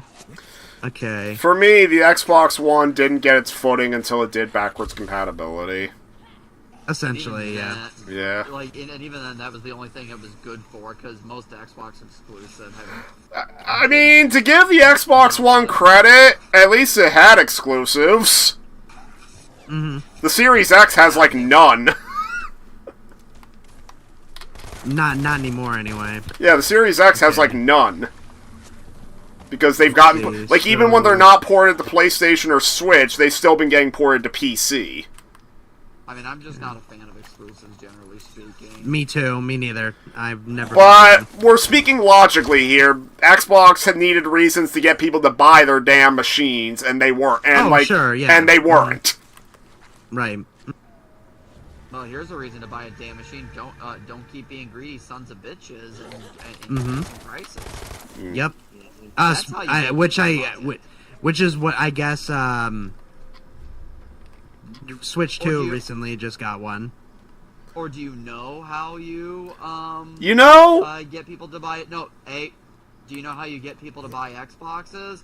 It's restart backwards compatibility and just keep consistently adding there you games go. to that. And even Yep. and even then, and with that, you wouldn't even need exclusives. Just keep adding the backwards compatibility games people like. Yeah. And backwards compatibility works wonders for people. I mean, it had people convinced that Too Human was good. Yep. Yeah, the backwards compatibility was doing wonders for Xbox back in the day. They're like the best one to do it. And make them like and also make them purchasable digitally. I'm still waiting for War for Cybertron and Fall of Cybertron to come back, assholes. Can I say something about the Switch 2 that I discovered just before this? Apparently they are making a new Switch 2 bundle, which wouldn't make sense given the Doomer news that was made. They're making a $500 bundle where you can essentially pick what game that comes with it. And the 3 choices are DK Bonanza, Mario Kart World, and that Pokemon Animal Crossing thing. Oh, Pokopia? Yeah. Yeah. Yeah, and so it seems the way they're doing their increase, so to speak, might be just discontinuing the system-only release. The bundles? Yeah, basically discontinuing the one where you could just get the system. Like, basically they're forcing you... Like, basically they're Can I speak?! Sorry. Like, they're discontinuing the one... Basically, they're forcing you to get the $500 one that comes with a free digital game. Okay. So... Okay. Because because combined with the $50, like with the whole $50 digital game thing, like Nintendo really does seem to be trying to push people to digital. And Walmart and Amazon's response was just to lower the prices on physical copies of $50 too, so that people still give them business. Okay. Yeah, I went ahead and pre-ordered the Star Fox because I don't know if the physical price is going to go up or not after the pre-order is done. $50 ain't bad. You gotta get the delivery right. $50 ain't bad. Oh, it's been a while. I haven't seen that movie in ages. Alright, Miles, sorry about that. Okay. Where did you need me to go? We need to find another victim somewhere around here. And I don't know where. Oh, found it. Oh, good. Okay, so yeah, I found it. On top of the guest characters that I mentioned earlier, they did Kim Woo and Tusk from Killer Instinct 2. And then they brought back Gargos as well from Killer Instinct 2 as well. And they also brought back Idol from Killer Instinct 1, which I thought was really cool. And they did it... They did it interestingly, too, because instead of it being like a twin-headed ogre, it was a single-head ogre, but the lore is that Gargos killed him by splitting his head in half. I think we need to lure the zombies over here. Sorry. Yeah, we do. Oh, never mind. No Never mind. You killing that one worked, so never mind. Yeah, and then... Well, we gotta lure them over here and then kill them. Yeah. Okay, I thought that had to be over here in front of the sprinklers and shit. Lure them in here.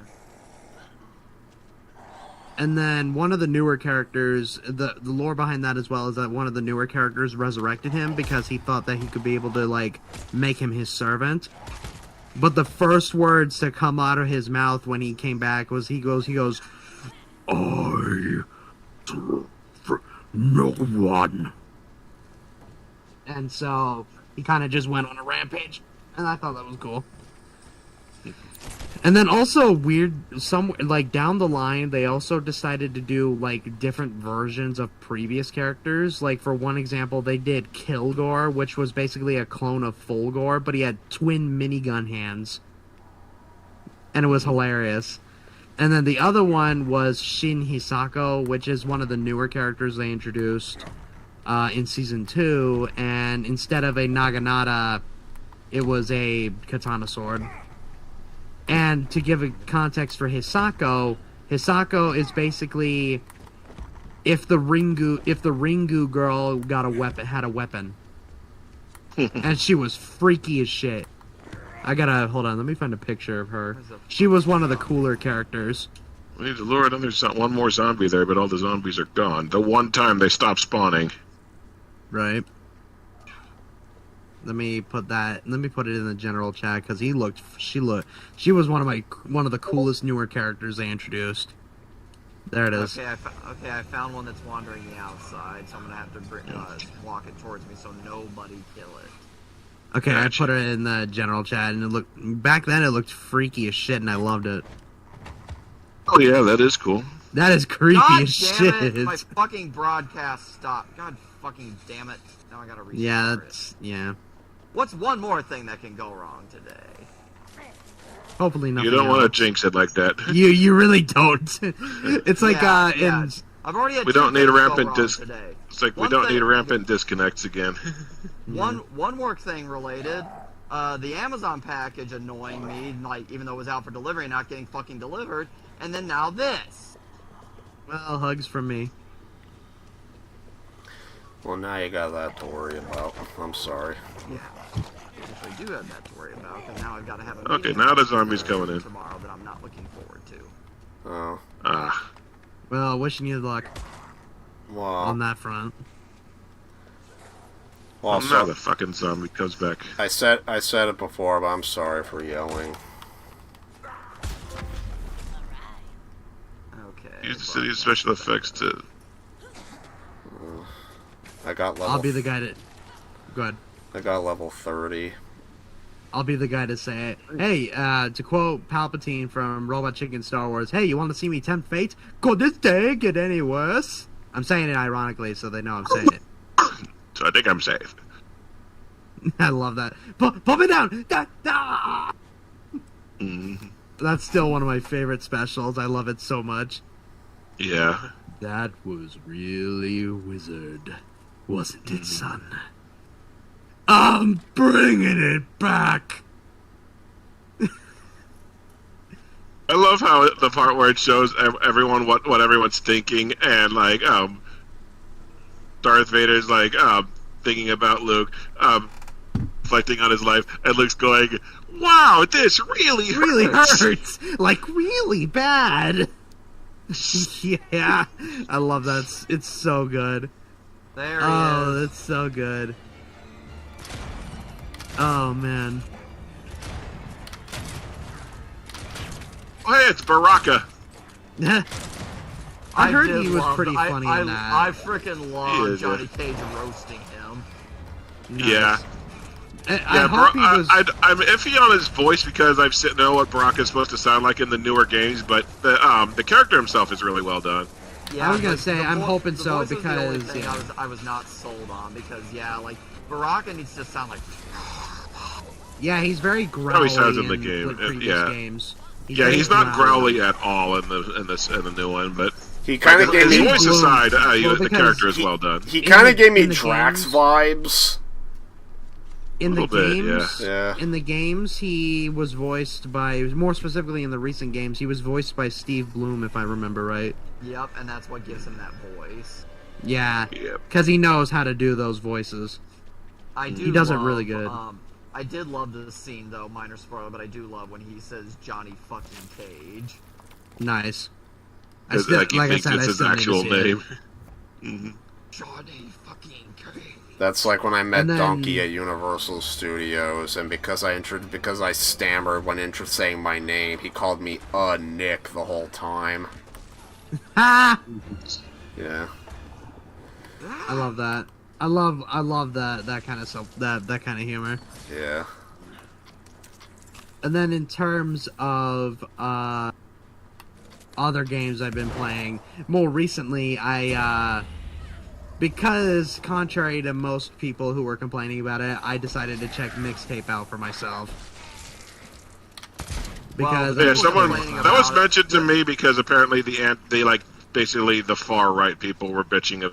a large chunk Yeah. of them, but I That's wanted pretty to much check what it it out. is because the overwhelming response to Mixtape has been nothing but positive.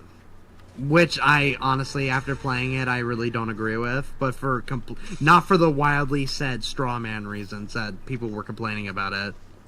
For me, And that's it perfect. just go ahead. Well, and that's perfectly fine. Mm-hmm. I was just trying to say, like, people that are complaining about reviewers and reviewers giving it very high ratings as well. Audiences are also doing. A large majority of audiences are also doing the same thing. So Regardless, people- yeah. Mhm. People's arguments that it's reviewers chilling for the game just doesn't hold water. For me, it kind of I weirdly enough, I kind of conflate it. The way the overwhelming response to it being that positive, I kind of conflate it similar to One Battle After Another, where I just don't agree with it. I feel like this is, like, based on what I've seen, I feel like this is a different story in the sense that this isn't a game trying to, like, have deep themes about fighting fascism and then having nothing to actually say about it. For me, And also doesn't- it's and also, and please tell me it doesn't have an act. And also, it's not that embarrassing if there's no character named Lockjaw. that is true, but for me, I guess I wrote a Steam review because the game frustrated me so bad. I wrote a Steam review, so it says, let me look.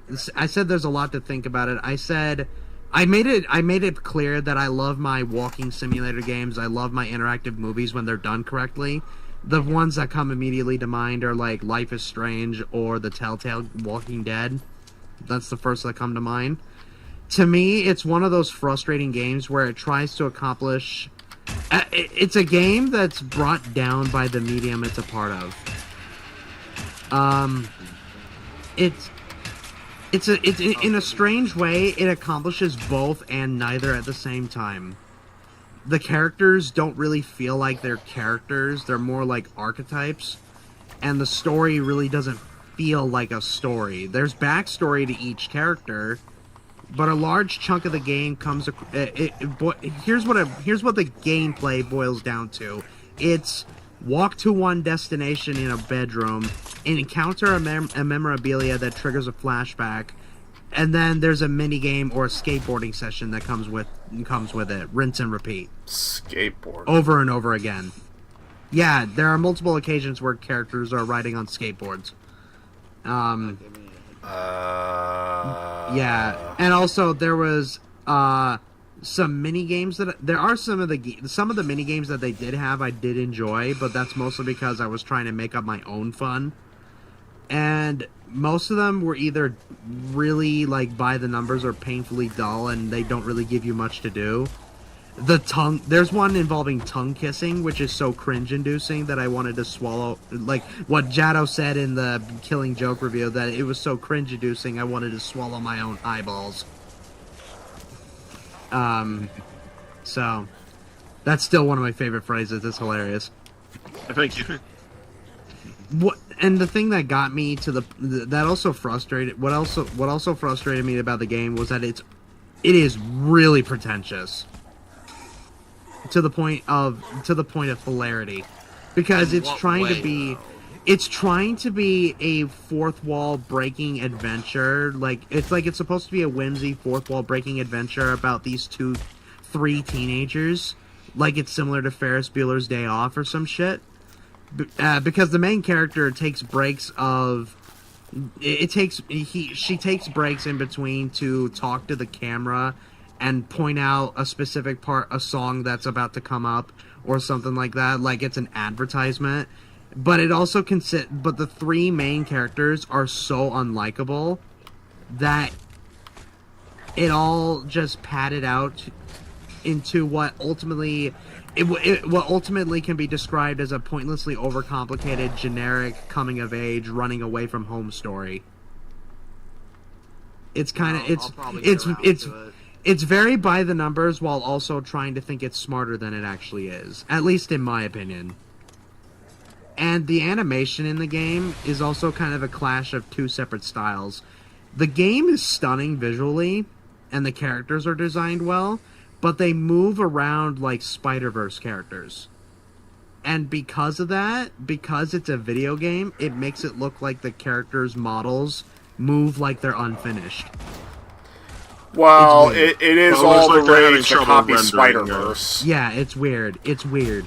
It's like it wants to be Life is Strange, but with Spider-Verse animation for the characters, but the world itself doesn't clash with how the characters move.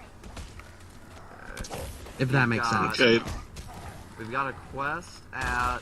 The quest doesn't show up anywhere, though. I just checked. It tells us to go to Ocean Avenue, but I do want to take a swing by. I think it's Beverly Hills, because I think there's more of that woman who wants body parts from us quest. At least I think. Body parts, huh?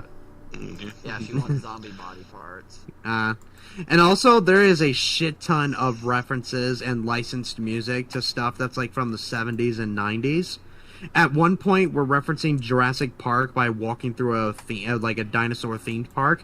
Then all of a sudden, The Touch by Stan Bush plays with no context. Oh yeah. With literally no context, it makes no sense. So, at the moment, I can't say that I hated it, right? Oh, there it is. But I can definitely say that it fails at what it's trying to do. If it was like an animated movie, I would have appreciated it more. Because it would have been a solid animated movie, basically. But that's just me, of course. Yeah. And I also made sure that I'm like, if you liked it, more power to you. I'm glad that you got something out of it that I didn't, you know? Mm-hmm. But yeah. That's just me. Oh, though. and speaking of idiots, we're already getting a bunch of racism and transphobia flung at the Odyssey. I've heard about that. Yeah. Including to Elliot Page, unfortunately. And Lupita Nyong'o is Helena, and then Lupita Nyong'o is Helen of Troy. The thing is that they're trying to equate Greek mythology with a fictional story that, for a large chunk of what it's being adapted, didn't happen until way later than what the Odyssey is taking place in. So I kind of find it hard to believe that it's anything other than that. You know? So I think we're getting close to the end of this particular side quest, but she'll probably have a few more for us. But yeah, it's like, I'm just getting annoyed with people, because it's like, people, okay, yes, it's Greek mythology, I will grant you that. Mm-hmm. That being said, let's be fiction. nicer about it. It's fictional. The Odyssey is fiction. It's literally mythology. The Odyssey is a story that involves so many kinds of mythical creatures, including a fucking Cyclops, for crying out loud. Yeah, I've never. It's also like I'm when not people falling drew for the it. line at a black. It's also when people drew the line at a Black Mermaid and Little Mermaid. It's like, the movie's not good, but it's like, if that's your fucking problem with it, get the fuck out of here. Exactly. Halle Bailey yeah. is not the fucking. Halle Bailey is not the fucking problem in that movie. Mm-hmm. Right. In fact, she's the one thing keeping that movie afloat. Mm-hmm. Also, which is ironic because it takes place under the sea. Under the sea. Also, I recently, because my mom was watching it, I was watching a little bit of the roast of Kevin Hart on Netflix. Oh, God. There was a joke I heard on that today. I'm like, fuck. Yeah, yeah. And I'm not. I heard. The Go joke ahead. I heard was, Tony reminds me a lot of Charlie Kirk, in that he's used to a guy unloading in his throat. Holy shit. Oh. I did not hear. That I did not hear. But weirdly enough, I did hear that his wife is utterly insane, including how she doesn't actually seem to show much emotion over his passing. You know what's and she apparently threw a crazy funeral for him that was literally explosive. Mm-hmm. And she's utterly unhinged and ranting on like right-wing channels. Last little bit on this is Go the ahead. most hilarious thing about her recently is that she gave a speech. She gave a commencement speech at a college, which is ironic because her fucking now dead husband called college, and I quote, a liberal scam. So I just found that kind of ironic. And anyways, I was just more bringing that up because when I heard that joke when I heard that joke from the roast, I was like, oh. It was pretty funny. Yeah, it's funnier too. So I can't believe I'm Davidson saying that. Yeah, so I can't believe I'm saying this too. Oh yeah, but The Rock comes in towards the very end. He's the funniest guy in the show. He is. Yes. He's drunk and constantly is roasting the shit out of Kevin. He's drunk. Yes, he's drunk. He was drunk. I need to watch this. Dude, he is so funny. Dude, he is hilarious. Like, he was constantly... I think one of them was... oh my gosh, I need to find it. But dude, there was one, if I remember correctly, it was like... Okay, we gotta get onto the street.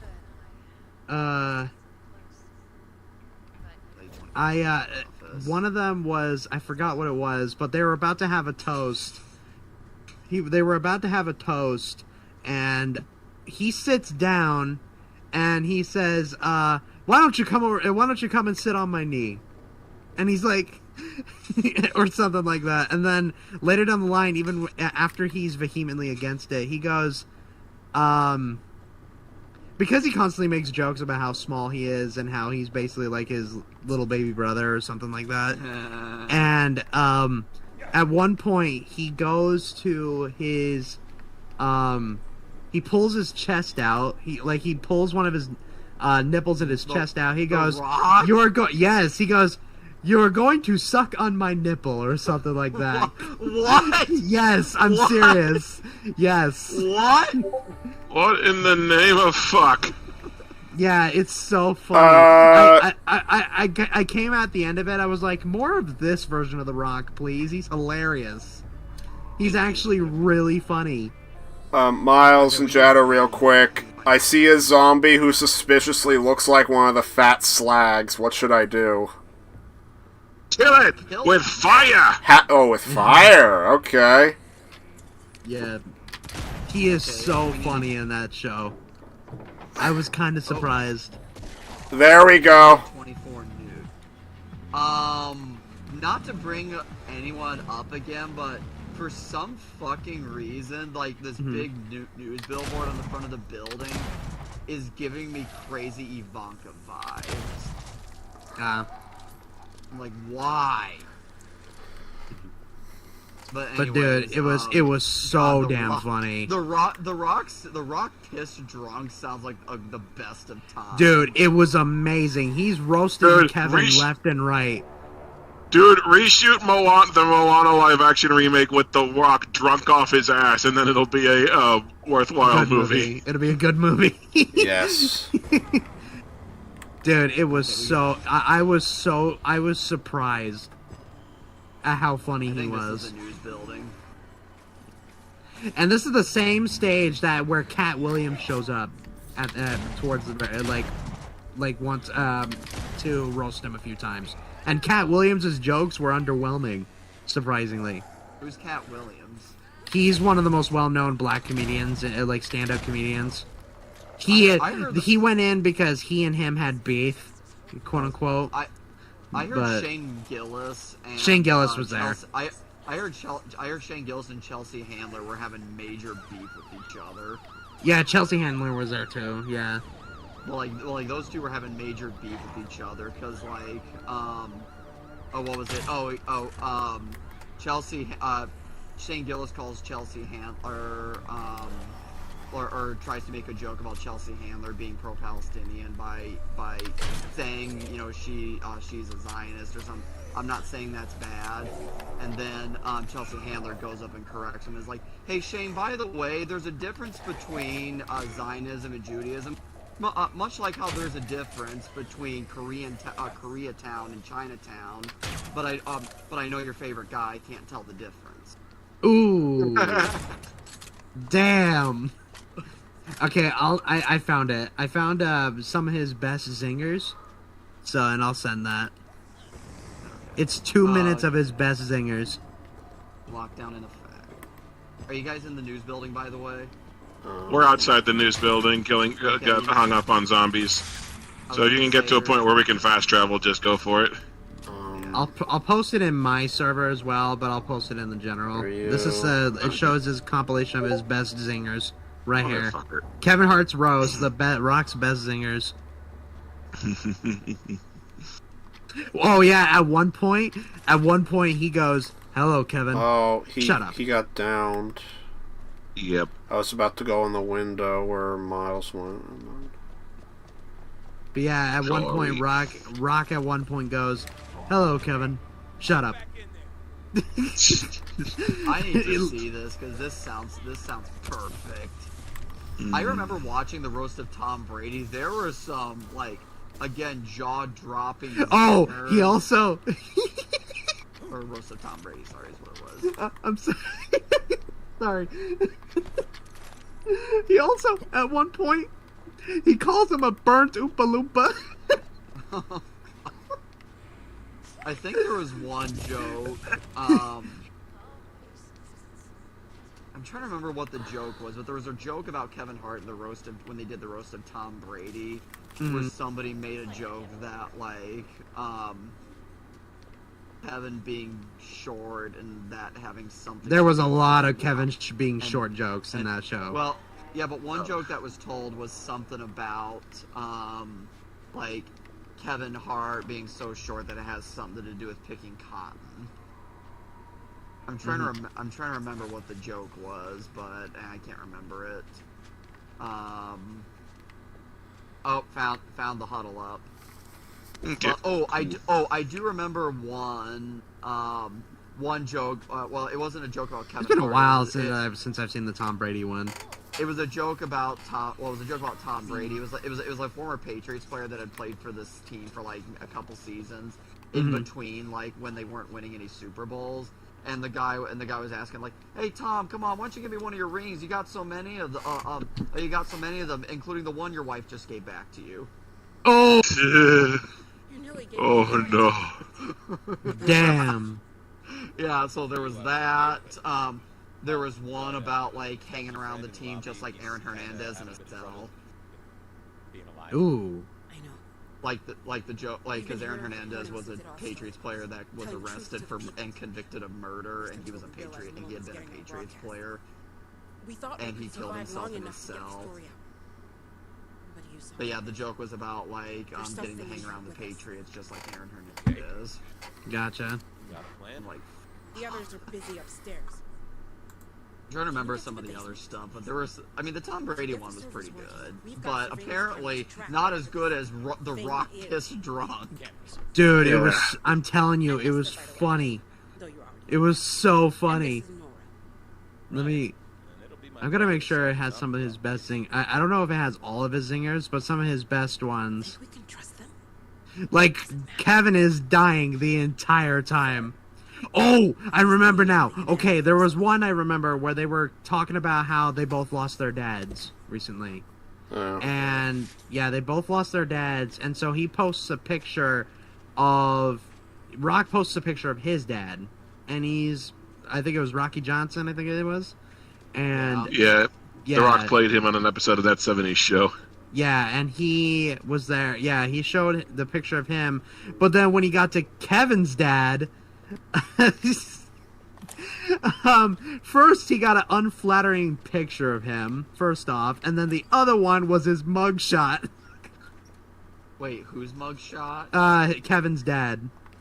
Oh. Kevin's dad's mugshot. He got... Oh, no.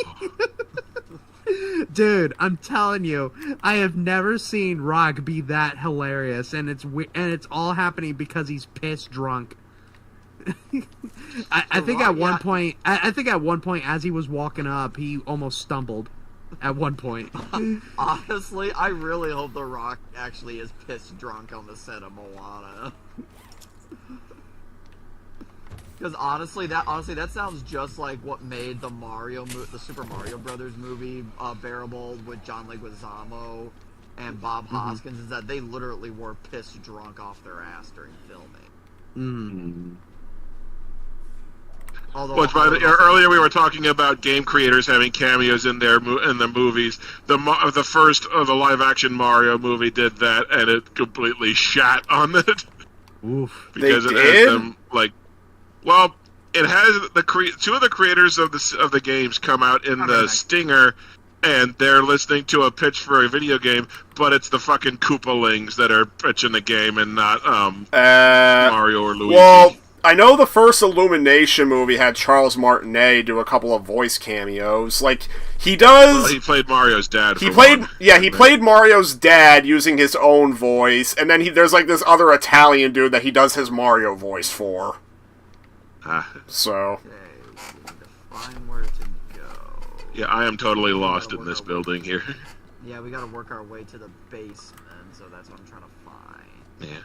So as far as stuff I've been playing, I started Marvel Cosmic Invasion. I got stuck on the symbiote planet and haven't gone back to it yet. Mainly because I guess I don't think I'm good with Black Panther and Venom. And then you get like bonuses for using specific story characters in it. Okay. I fired up Kirby Air Riders one night, and it's really good. I haven't started its story campaign yet. I've been playing more of Avatar Frontiers of Pandora expansions. I finally started the Fire and Ash expansion. Oh, hey, I found the way. Okay, good. I played a little bit of the RE4 remake tonight. I will say, like, the Avatar Frontiers of Pandora is probably only slightly above average, but I did get a kick out of in the second expansion where it ends with a voice cameo from Stephen Lang, Colonel Quaritch. And I did get a kick out of the opening of the Fire and Ash expansion as a flashback to the first movie's climax, where the character you play as in that expansion, you actually get to take part in the climax of the first movie. So I thought that was kind of neat. Really, the only game I've been playing is Tomodachi Life. Which And we all thank you for it. Yeah. Which apparently I've got the hots for Alma, apparently. Well, thankfully I've redirected you onto Liara, so... Yes. And Crystal and I have apparently have a relationship forming on it. Yeah, like, I mean, Jado already has the crush on Crystal, but Crystal's been stubborn in trying to return that... I'm trying to get her to return that crush. Alma, I think I'm trying to move on to, her friend Selena, well, Selena has a girlfriend IRL, but I don't know what they look like, so I don't think I can make a me of them. Yeah.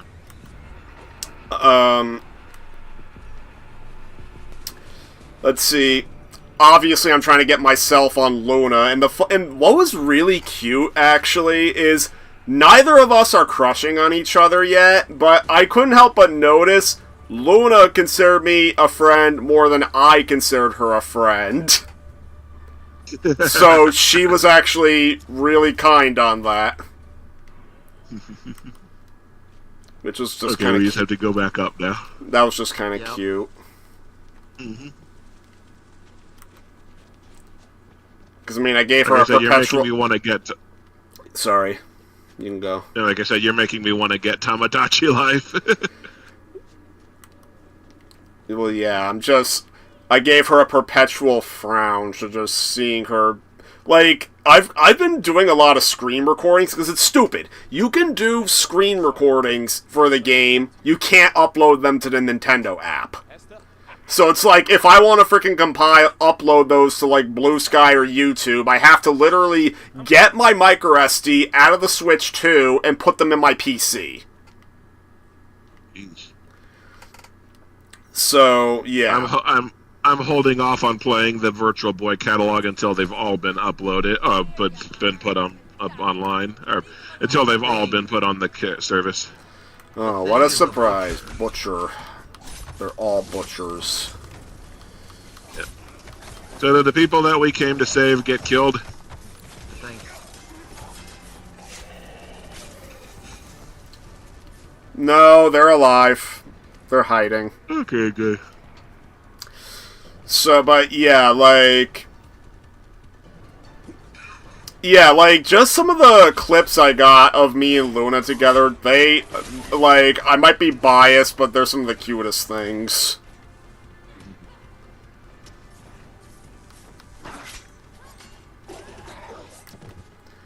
I've gotten a couple of cute ones with Jado and Crystal, though. And I gotta say, it is pretty funny that Miles and Liara fell for each other basically on first sight. I mean, I am known as the Liara stem. Uh-huh.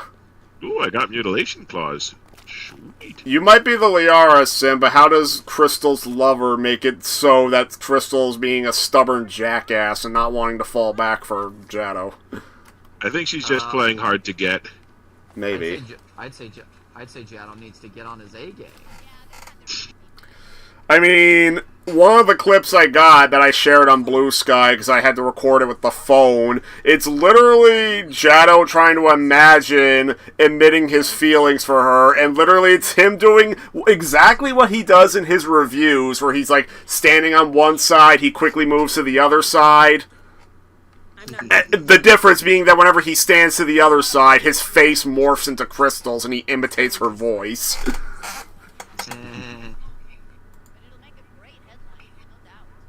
Maybe see you there then. You ladies will be alright. You're strong ones. Stay safe, eh? You too. Eh? I know Spectre muted. I guess he had to go somewhere. Yeah. We'll go together. Seriously though, I do now want like a reshot version of the live action Moana where he's pissed drunk. Or just get him pissed drunk for any movie, really. Well, we are now back to the main quest. Okay. And actually, before we move on, I need a minute so I can redo my inventory because I gotta unequip some weapons because all my weapons are now in the red. Sorry about that. My mom just Yeah. got home, so I was getting her situated. Oh, okay. It's cool. Yeah, I'm happy with my weapon loadout, but I've been selling a lot of my surplus weapons for just for money, so that I can upgrade my shit and repair it. Valid. Oh man. Yeah, mainly while you were gone, I was just talking about Tomodachi Life and just some, like, I was talking... Yeah. Like, I was mainly just going on about how I'm trying to make... Well, I'm trying to get Miles to fall for Liara, Jado and Crystal, obviously, and then it's me and Luna, and I was just talking about how some of the video clips I got of me and Luna, we're not crushing on each other yet, but... The friendship clips I've been getting of them have been really cute. I might be biased, but yeah. It doesn't seem like the kind of game I play because I don't really play farming simulators. It's not really it's more like The Sims, I would say, Like than it Sims, is. yeah, that's what I meant. Yeah, like it's not like I wouldn't say it's quite like Animal Crossing, but yeah. Yeah, that's just it's not my bag, but well, I happen to be a big I played a lot of Sims too, so the only Sims I've played, like any kind of simulators I've played back in the day, was when my brother introduced me to the Viva Pinata one on Xbox. Yeah, that's about it. I remember. That's as far as mine goes. I remember once. Like, there was a time when I did add, like, a few random Steam friends, and I had, like, voice conversations with them. One of them was raving on and on about how he loved simulator games, and then I thought he was like, wait, so you like The Sims? His response, word for word, was, no, Sims can go fuck itself. I'm talking Arma, dude. Really? Or Star Wars TIE Fighter. That's funny. I don't think this kid would have knew what TIE Fighter was. I mean, I was in high school at the Definitely time, not, so... yeah. Yeah. I remember when I was in band, in my high school band, and, like, we were practicing a song. A little section of it sounded like the Episode 1, Mission 1 music of Doom. I was like, that sounds like the Doom music.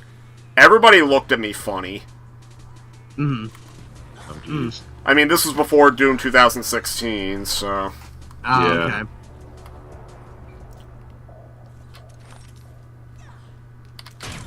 While on the topic of Street Fighter, for whatever reason, you can call me either a masochist or whatever. I've been watching clips of DSP playing Street Fighter 6, and it's still so funny to watch. Do you know that whole story about what he claimed to be the best American Street Fighter player in the world? You know that whole story? Yeah, he got 4th place, even though he only got, like, 4th place at EVO. Yeah, he was calling himself the best American player because the three people above him were Japanese. And literally the only reason he got 4th in that was because they were using this botched PS1 port of the game that had, like, changed, like, all the physics and everything. So a lot of the good players walked out in protest of that version being used, and the few players who stayed were not used to how it butchered things. And Phil, for whatever reason, knew his way around it. Yeah, he's not that special. He's not special at all. He's not, no. Yeah. But dude, watching him crash out over Street Fighter 6 is the best. Because he's just so bad at it. Like, I don't know how he's gotten into higher ranks like Master or Diamond or anything like that in Ranked. I don't know how he did, but I'm guessing just by sheer dumb luck. Because every single time he complains of whenever he sucks, like whenever he sucks major ass, he always blames either the netcode's bad or he blames the character being broken in OP. He hates Ken. He hates playing. I'm pretty sure he blames other players for using exploits and crap too. Yeah, that too. He once tried to turn off. Good. Whose ass is he sucking? I have no idea.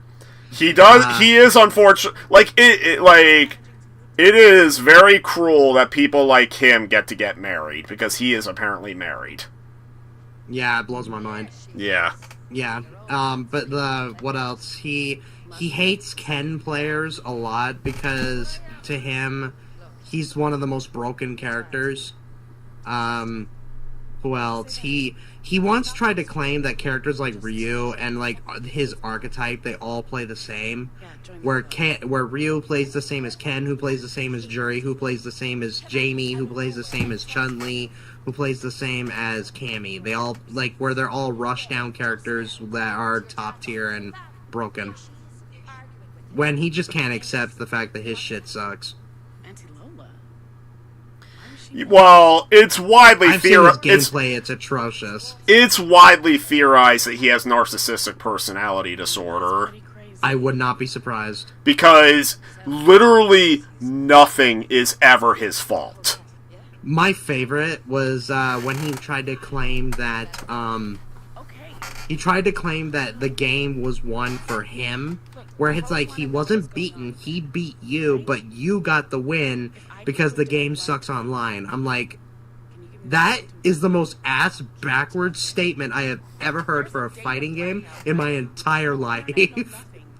You want to hear some other ass-backwards logic? There was a challenge on an episode of Hell's Kitchen, and it was like... I've been watching a lot of Hell's Kitchen, actually, so this is hilarious. Good. It was like a head-to-head... It was a season I was actually watching with Jado when I was last visiting him, and Jado, you might recall this. It was a head-to-head like challenge, like where each chef would come up and pit their dish against another from the other team. It was a woman and a guy. The woman wins the round, and in the confessional, the guy who's this like super sexist Marine, literally says she only won because I lost. That was his explanation. Is she only won because I lost. One of the in that YouTube video, one of the top comments was, "Yes, the floor is made of floor."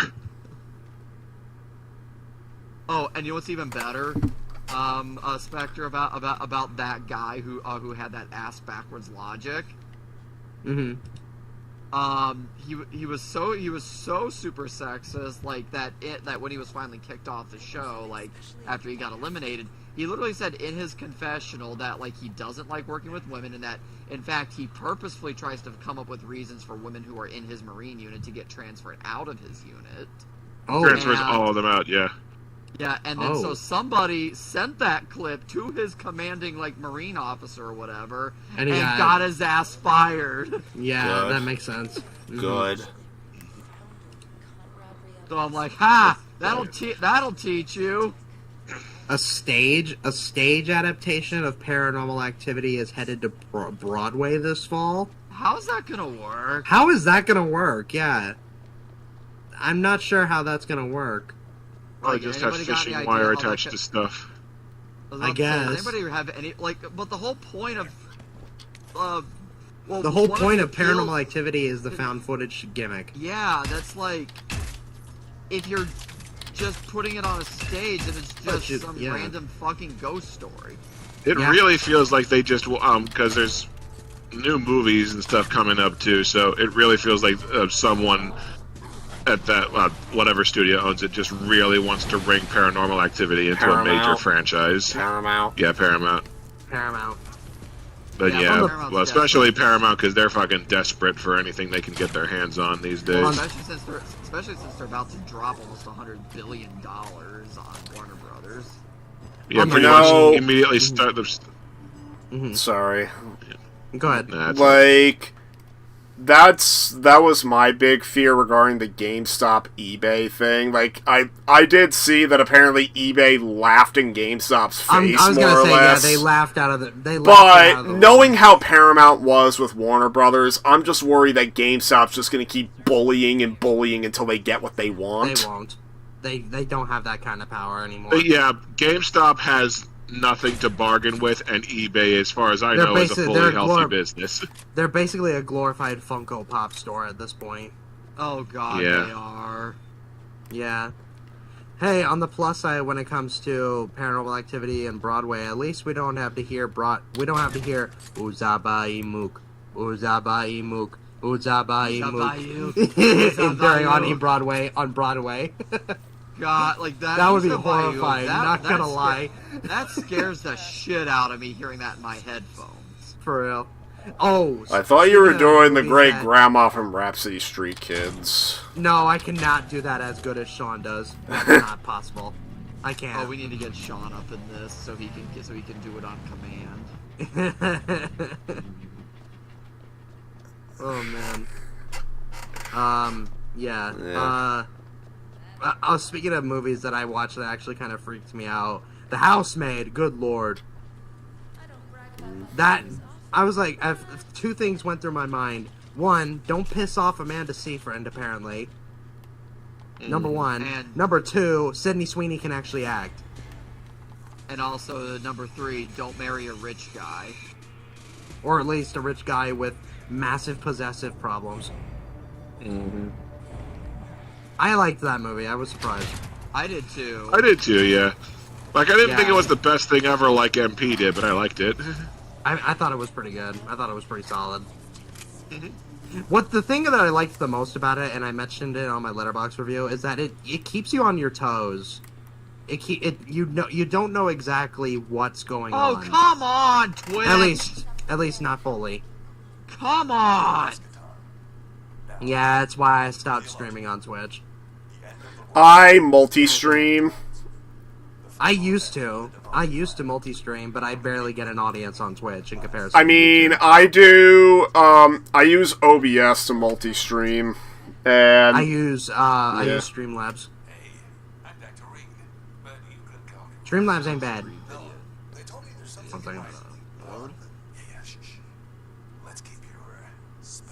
And it seems to only be happening when doing Dead Island 2. I have not... Because I played through the entirety of the Mass Effect trilogy, Legendary Edition, for YouTube, and never had this problem. So for whatever reason, Dead Island 2 ain't playing nice with it.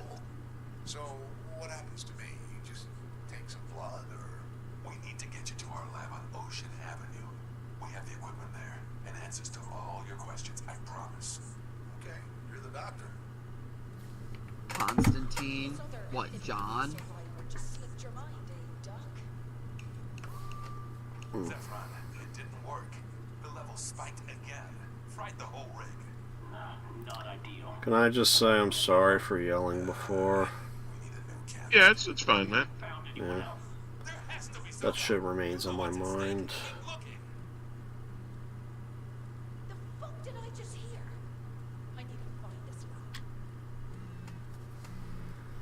So there was a...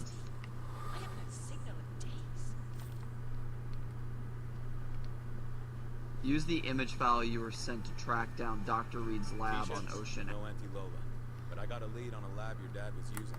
I'll keep you. Okay, so that means, yeah, we have to look through our files. There's definitely data moving in and out. Go Team Mushroom. Yeah, go awesome. The data's gotta be Collectibles. I'll call one.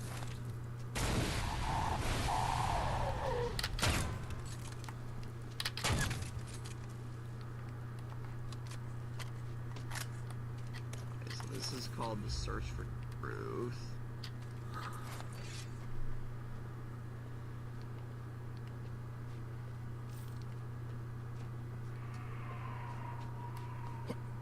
Okay, what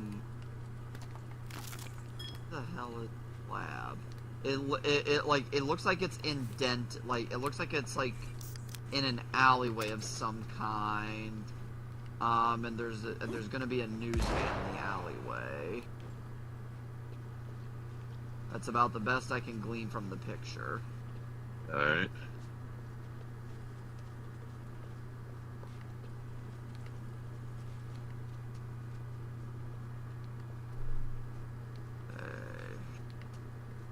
And it's gonna be kind of toward, like, it's an alleyway that looks like it leads to a parking area of some kind.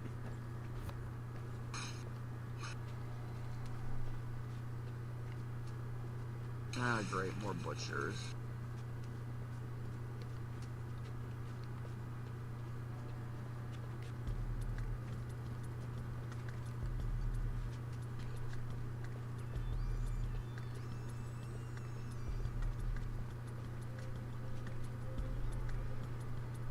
Okey-doke.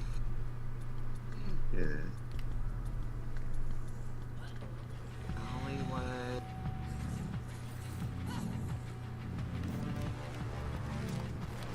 He's like, kill this lady that has a like a food delivery thing. She dropped like 4 healing items. Well, you're probably low on healing items because I think they're smart enough to be aware of that. I've got 5 med kits, but I think I might have found the area because I'm seeing clear. Okay.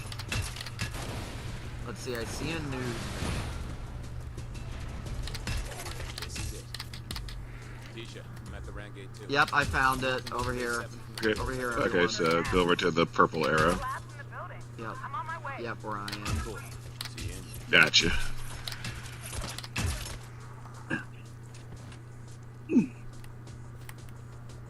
Oh man. Okay. Whew.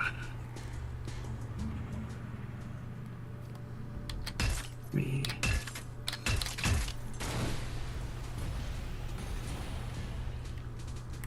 Okay. Let's see. What games are on sale? Let's have a look. On what storefront? Steam. Steam. Yeah.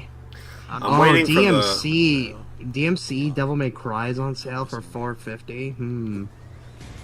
The gameplay is pretty good in that. The story... Yeah, Sean mentioned that. Yeah, the Sean gameplay's mentioned that pretty too. good. The story... Not so much. Yeah. Oh, the story everyone hates for... Well, Dante always looked stupid. I mean, both him and Virgil are pretty out of character. Yeah. Yeah. It's overhated. And then they... That's fine. And then they insult the Dante's The appearance white in the hair. main games. Yeah. Yeah. Literally, the one good, like, the one indisputably good part is the frickin' demon news anchor. Like, his presence in the game is good. It's a good satirization of, like, far-right news networks. Frickin' his boss fight is so awesome, it should have been in the main games. So... Gotcha. Oh, Star Wars Outlaws is on sale for $17.50. Oh, I got that at Best Buy for $20. Nice. I haven't fired it up yet. Miles got me the Switch 2 version, which is complete. Ooh, Nine Souls is on sale? I remember that one. It's pretty good. Okay. Oh, in other games I've been playing, I found this one called Captured 2, which is basically... Captured 2 basically is, it's one of those walking sim horror games where it's liminal spaces, similar to, like, the Backrooms. But the story... It's got a great story about, somebody... The developer mentioned that he recently lost a family member to Alzheimer's. And the story was about, like, it was a good way to help him cope with it. And I was like, as someone who lost somebody to my grandfather to dementia, that hit pretty hard. So it hammered the point home. So I thought that was great. The game itself's actually pretty scary. I was surprised. Because basically the whole... Go ahead. Say, hey guys, we get the mutators now. Have fun. Let's have fun with this. Yeah, because basically the goal... Go ahead. Chest splitting open was freaky. Yeah, it's pretty freaky. Yeah, the goal surrounding Capture 2 is that you're trapped in your house, or at least what looked like your house, and the goal is to find anomalies within each of the different rooms of the house. Like, if you go to the bathroom and you see, like, there's a green light emanating throughout the room, that counts as an anomaly. Or if, like, an object moved differently that wasn't there originally, basically. And that's what you have to do throughout the majority of the game. But then there's also these different creatures that you have to navigate through. One of them you have to run away from, or, like, hide in, or there's one where you have to hide in one of the rooms. Another one is you have to keep an eye on him. Otherwise, if you look away from him, that it'll inch closer to you, kind of like the mannequins in Resident Evil Village, the DLC for Resident Evil Village. And then another one is you can't speak, otherwise it'll inch closer to you because it picks up your microphone, and if it hears you, it starts inching closer to you. Pretty freaky stuff.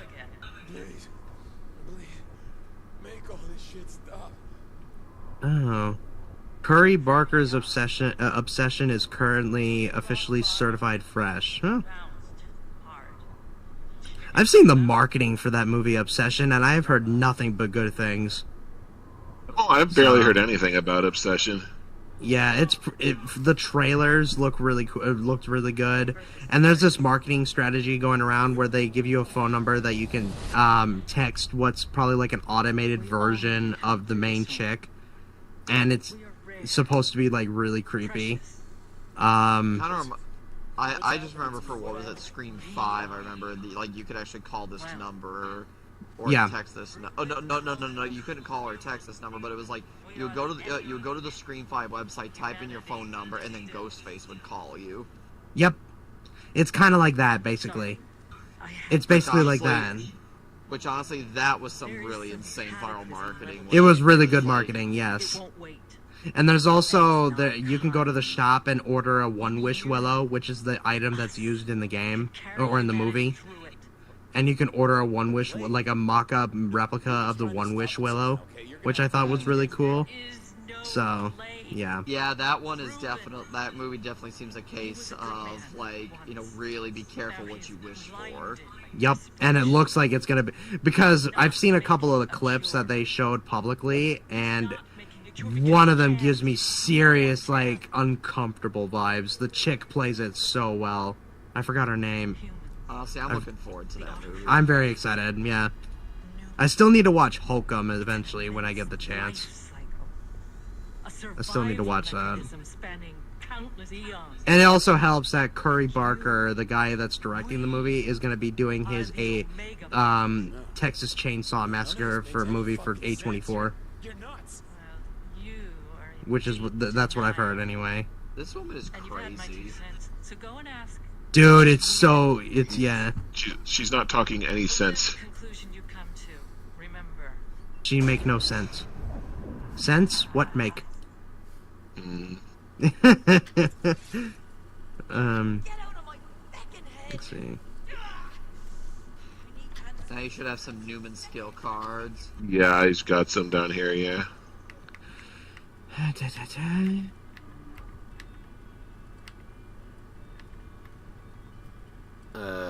Yeah, I'm almost certain we're approaching the end. Like, I believe we probably more than likely are approaching the end game because we've got we'll probably still have some side quests. Wow, really? To do.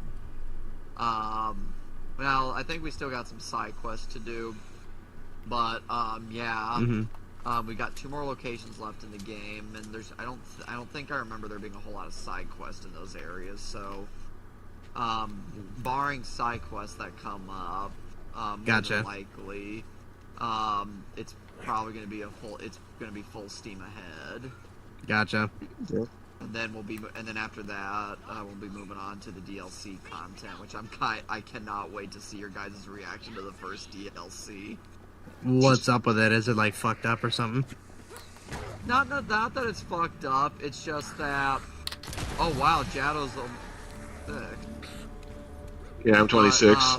Nice. Let's just say, if you've got a latex fetish, then you'll be right at home. Oh jeez. Oh, okay. I'd say with this game's sense of humor, I didn't figure it would get intense like the first game apparently did. So I found that clip of, you know how I mentioned the story of my best friend while we were watching Resident Evil Vendetta? He screamed out, "Oh Lord, please take me now," when Rebecca Chambers took glasses off. Yeah.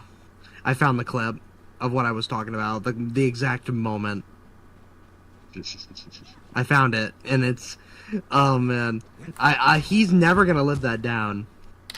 I'm never gonna let him Well, just like you're never gonna live I don't like. I swear to God. doors. It's rough, it's irritating, and it gets everywhere.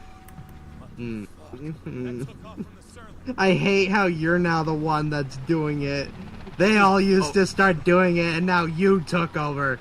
God damn it. Well, now you got that to worry about. God damn it.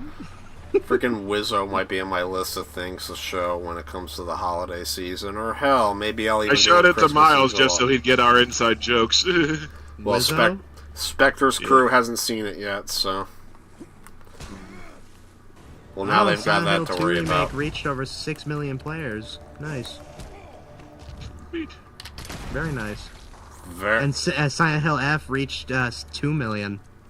Reassuring that those are successful and Return to Silent Hill Very bombed. reassuring. Yeah. I'm excited. I'm excited for Townfall that's coming up. Yeah, like, I do like how they are, like, each game is, like, sort of its own identity. It's, like, almost like an anthology of sorts. Like, like, from what we've seen at Townfall, like, it's gonna have combat with weapons. It's gonna be first person. But it's gonna be first person, yeah. Yeah. It looks really good. I mean, Silent Hill: The Secret Message was decent in first person. Oh, the short message? I've heard about that one. Yeah, but that one, terrible things about that one was the game where freaking there is no combat. You can only run away, and like they put you in like these tight mazes where the friggin' monster keeps sneaking up on instant killing you. Yeah, and then Oh, I'd only heard about the short message in regards to its thoughts on mental health, which are yeah, an Stephanie Sterling abomination. did a video on that. Stephanie Sterling did a video on that. Yeah, I remember that. I didn't think its themes on mental health were bad though.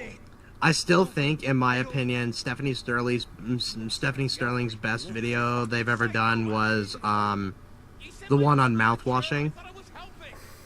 I don't remember The indie horror game, that talks that it's they said that it was basically relatable because she's like they're physically disabled in real life. Yeah, and because with mouthwashing, it's an indie walking sim horror game that has a great story that can be interpreted in different ways depending on which characters you connect to. Like, one of the characters has a lionizing like superiority complex. One of them has one of them is an abuse victim. One of them is an old fart. One of them's an old fart that cracks jokes and also gets angry very easy. And then one of them is just a kid who was trying his damnedest. And any of those characters you could connect with in a bunch of different ways. The one character that Stephanie Sterling connected with was the main guy. His name was Curly. And his thing, Stephanie Sterling's thing with that was that the character is meant to be physically disabled because their ship crashed and he took the brunt of it. And so throughout most of the game, he's stuck in a table, immobile and in agonizing pain. And the only thing that's keeping him alive is like fistfuls of painkillers. And so Stephanie connected to that because in real life they are also physically disabled. Where I think they've got herniated discs in their back. Yeah. And so they connected with that because Stephanie never wants to feel like that she's a burden or that they had to, like, people around her that she loves has to stop and to stop their whole day just for her. Basically, she doesn't want to be a burden. And one chilling line of dialogue that was in the game that connected with her the most was at one point in the game you can tell that the painkillers are you're starting to run out of painkillers. And at one point the main character goes, once these run out, we have nothing to keep him quiet. Ooh. Yeah, which is powerful. It is a powerful line of dialogue. It's such a good game. I loved it so much. Mouthwatching is such a good game. Like, even for a walking sim horror game, I loved it so much. Because some of those I do like. Layers of Fear is one that comes to mind, which I didn't like very much. Mostly because it was very by the numbers and wasn't scary. And that was before... I played the remake, at least a part of the remake that takes you through the first game, at least the part that takes you through the first game. I actually thought it was alright. Like, it's not bad. It's not bad, yeah. There was some decent atmosphere. It's okay, yeah. The story I have not seen its 2. own ass. I have not played 2 yet. I do like the framing device, though, of the remake, though. Like, the framing device they use in the remake is pretty cool. Okay. Cool. And I am looking forward to playing through 2 because Tony Todd is narrating it. Oh, really? I did not know that. Yeah, Tony Todd narrates the second game. That I did not know. Cool. So honestly, you should play it just for that.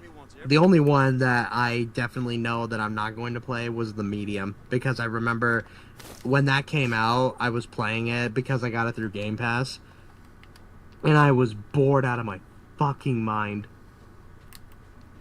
Dude, I was like, how could you have a cool concept like that? And I was just bored to tears. That and the story, I remember not being great. Well, I know James Stephanie Sterling says that was an example of like Blooper Team's worst tendencies with mental health. Thank God they got out of that with Silent Hill 2 remake and Chronos. Well, that's what happens Dawn. when you hire people that know what they're talking about. Yeah, that and also Chronos was fantastic. I still need to see that. I still not. Seen It's you need to play it. It's really good. Yeah, add it already to my list of things. It's really, yeah, I love how I always mention certain games, and Sean's like, yeah, I gotta play that too, as my fucking backlog gets bigger and bigger. And I'm like, yeah. I take it. Yeah, don't check. Are you guys repairing weapons? Is that it? Yeah. I was repairing weapons. I was also, like, upgrading weapons and selling some crap out of my storage locker. Okay, just checking. Oh god, that's right. That new Punisher one-shot just came out. I gotta watch that. Yeah, it did. It just came out. I was like, oh yeah, that's right. I heard nothing about it.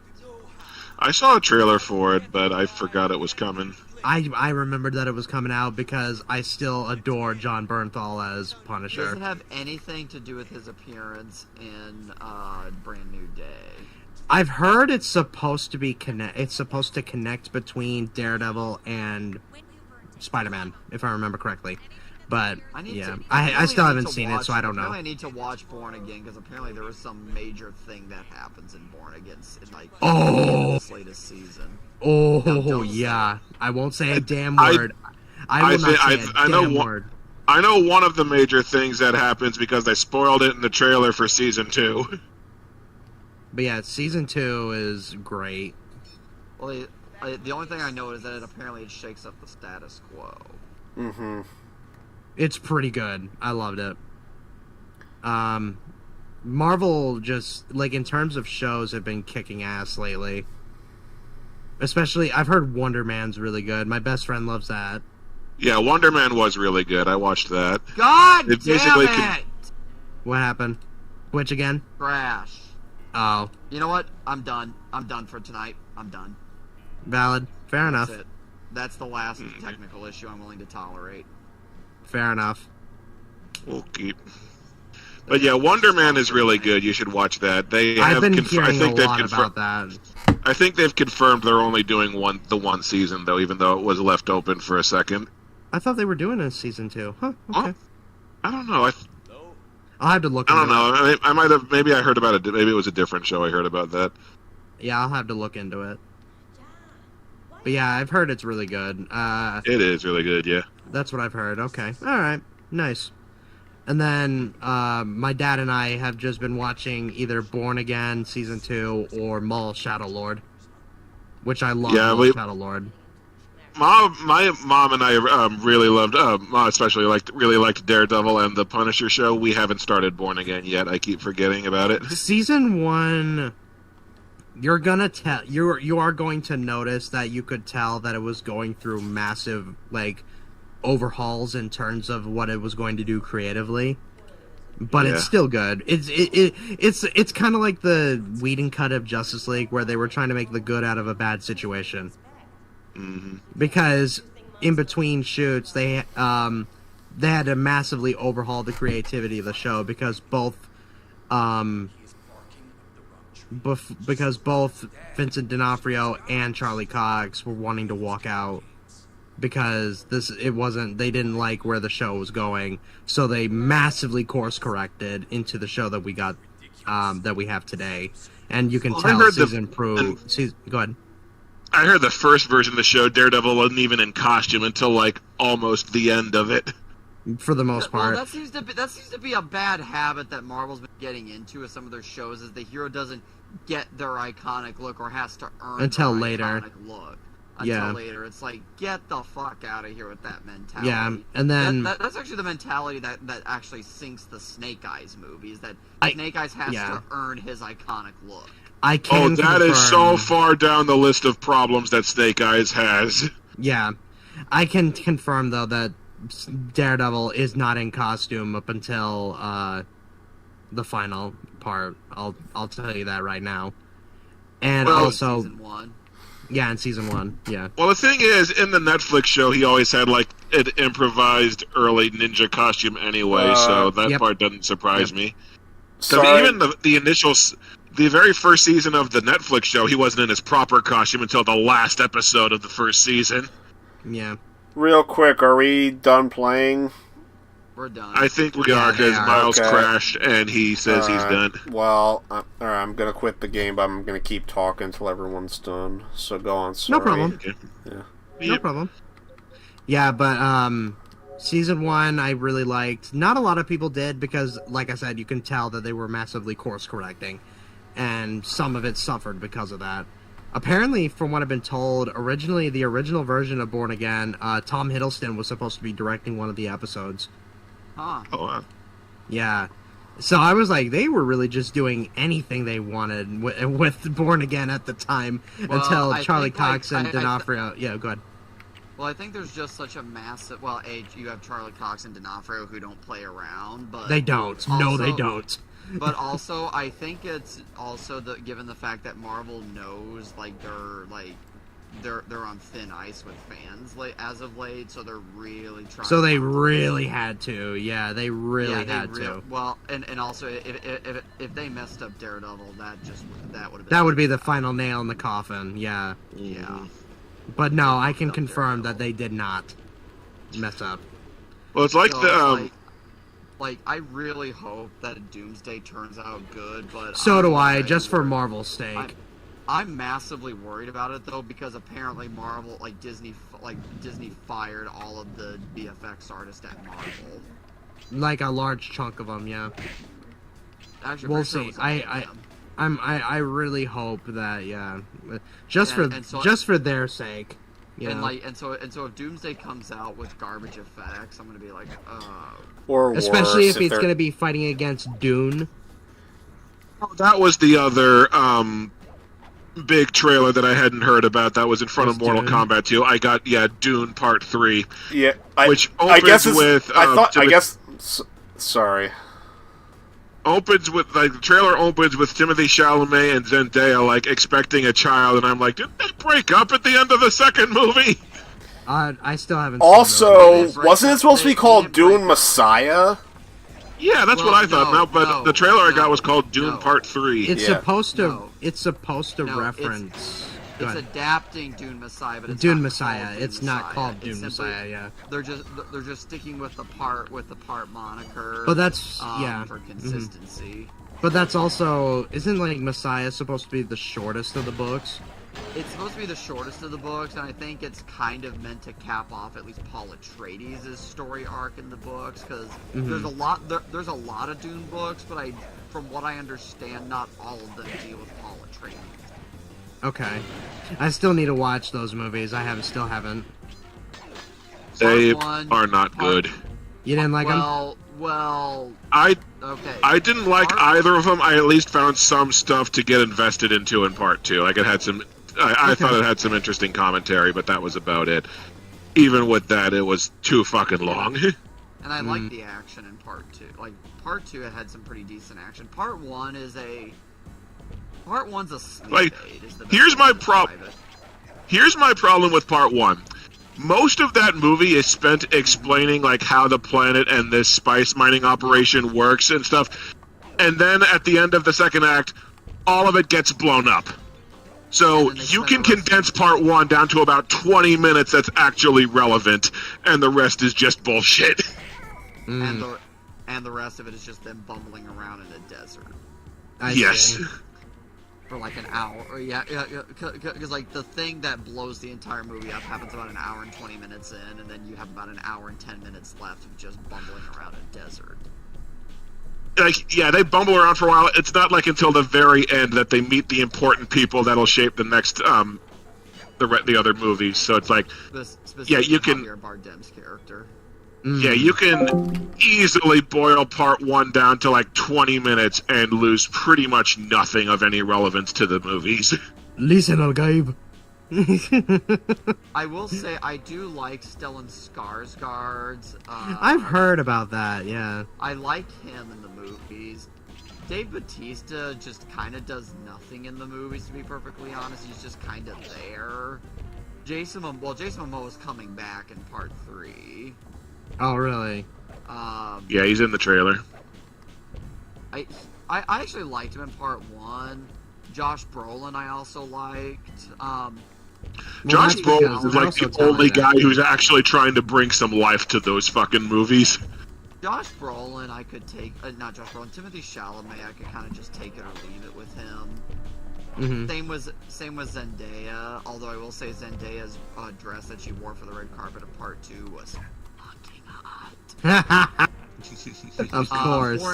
Florence Pugh is just kind of there to be hot. Christopher Walken was. Nothing wrong with that. Christopher Walken was there as kind of a fun presence. I thought Austin Butler was weird. I will say Rebecca Ferguson gets a lot to do that I really like in part 2. Okay. Part 2 for me, I consider an improvement over the first movie. I do too. My stance though is that's not a high bar. Well, perhaps I'll, perhaps I'll still give him a shot. Let's see, Zendaya. Like, part 2 still moves ungodly slow. It's still way too loaded with exposition you don't really care about. I just thought it had a decent character arc for Timothy Chalamet. So I'm putting it in our chat that we're in right now. This was Zendaya at the world premiere of Dune 2. I think I've seen this. Okay, yeah, I agree with I'm you. gonna look anyway. Okay, yeah, I agree with you. Yep. Yeah. Okay. Yeah. It didn't take a while to convince me. Justifies the movie's existence. Maybe. Maybe. If she actually wears that outfit in part 3, it would. Oh Lord.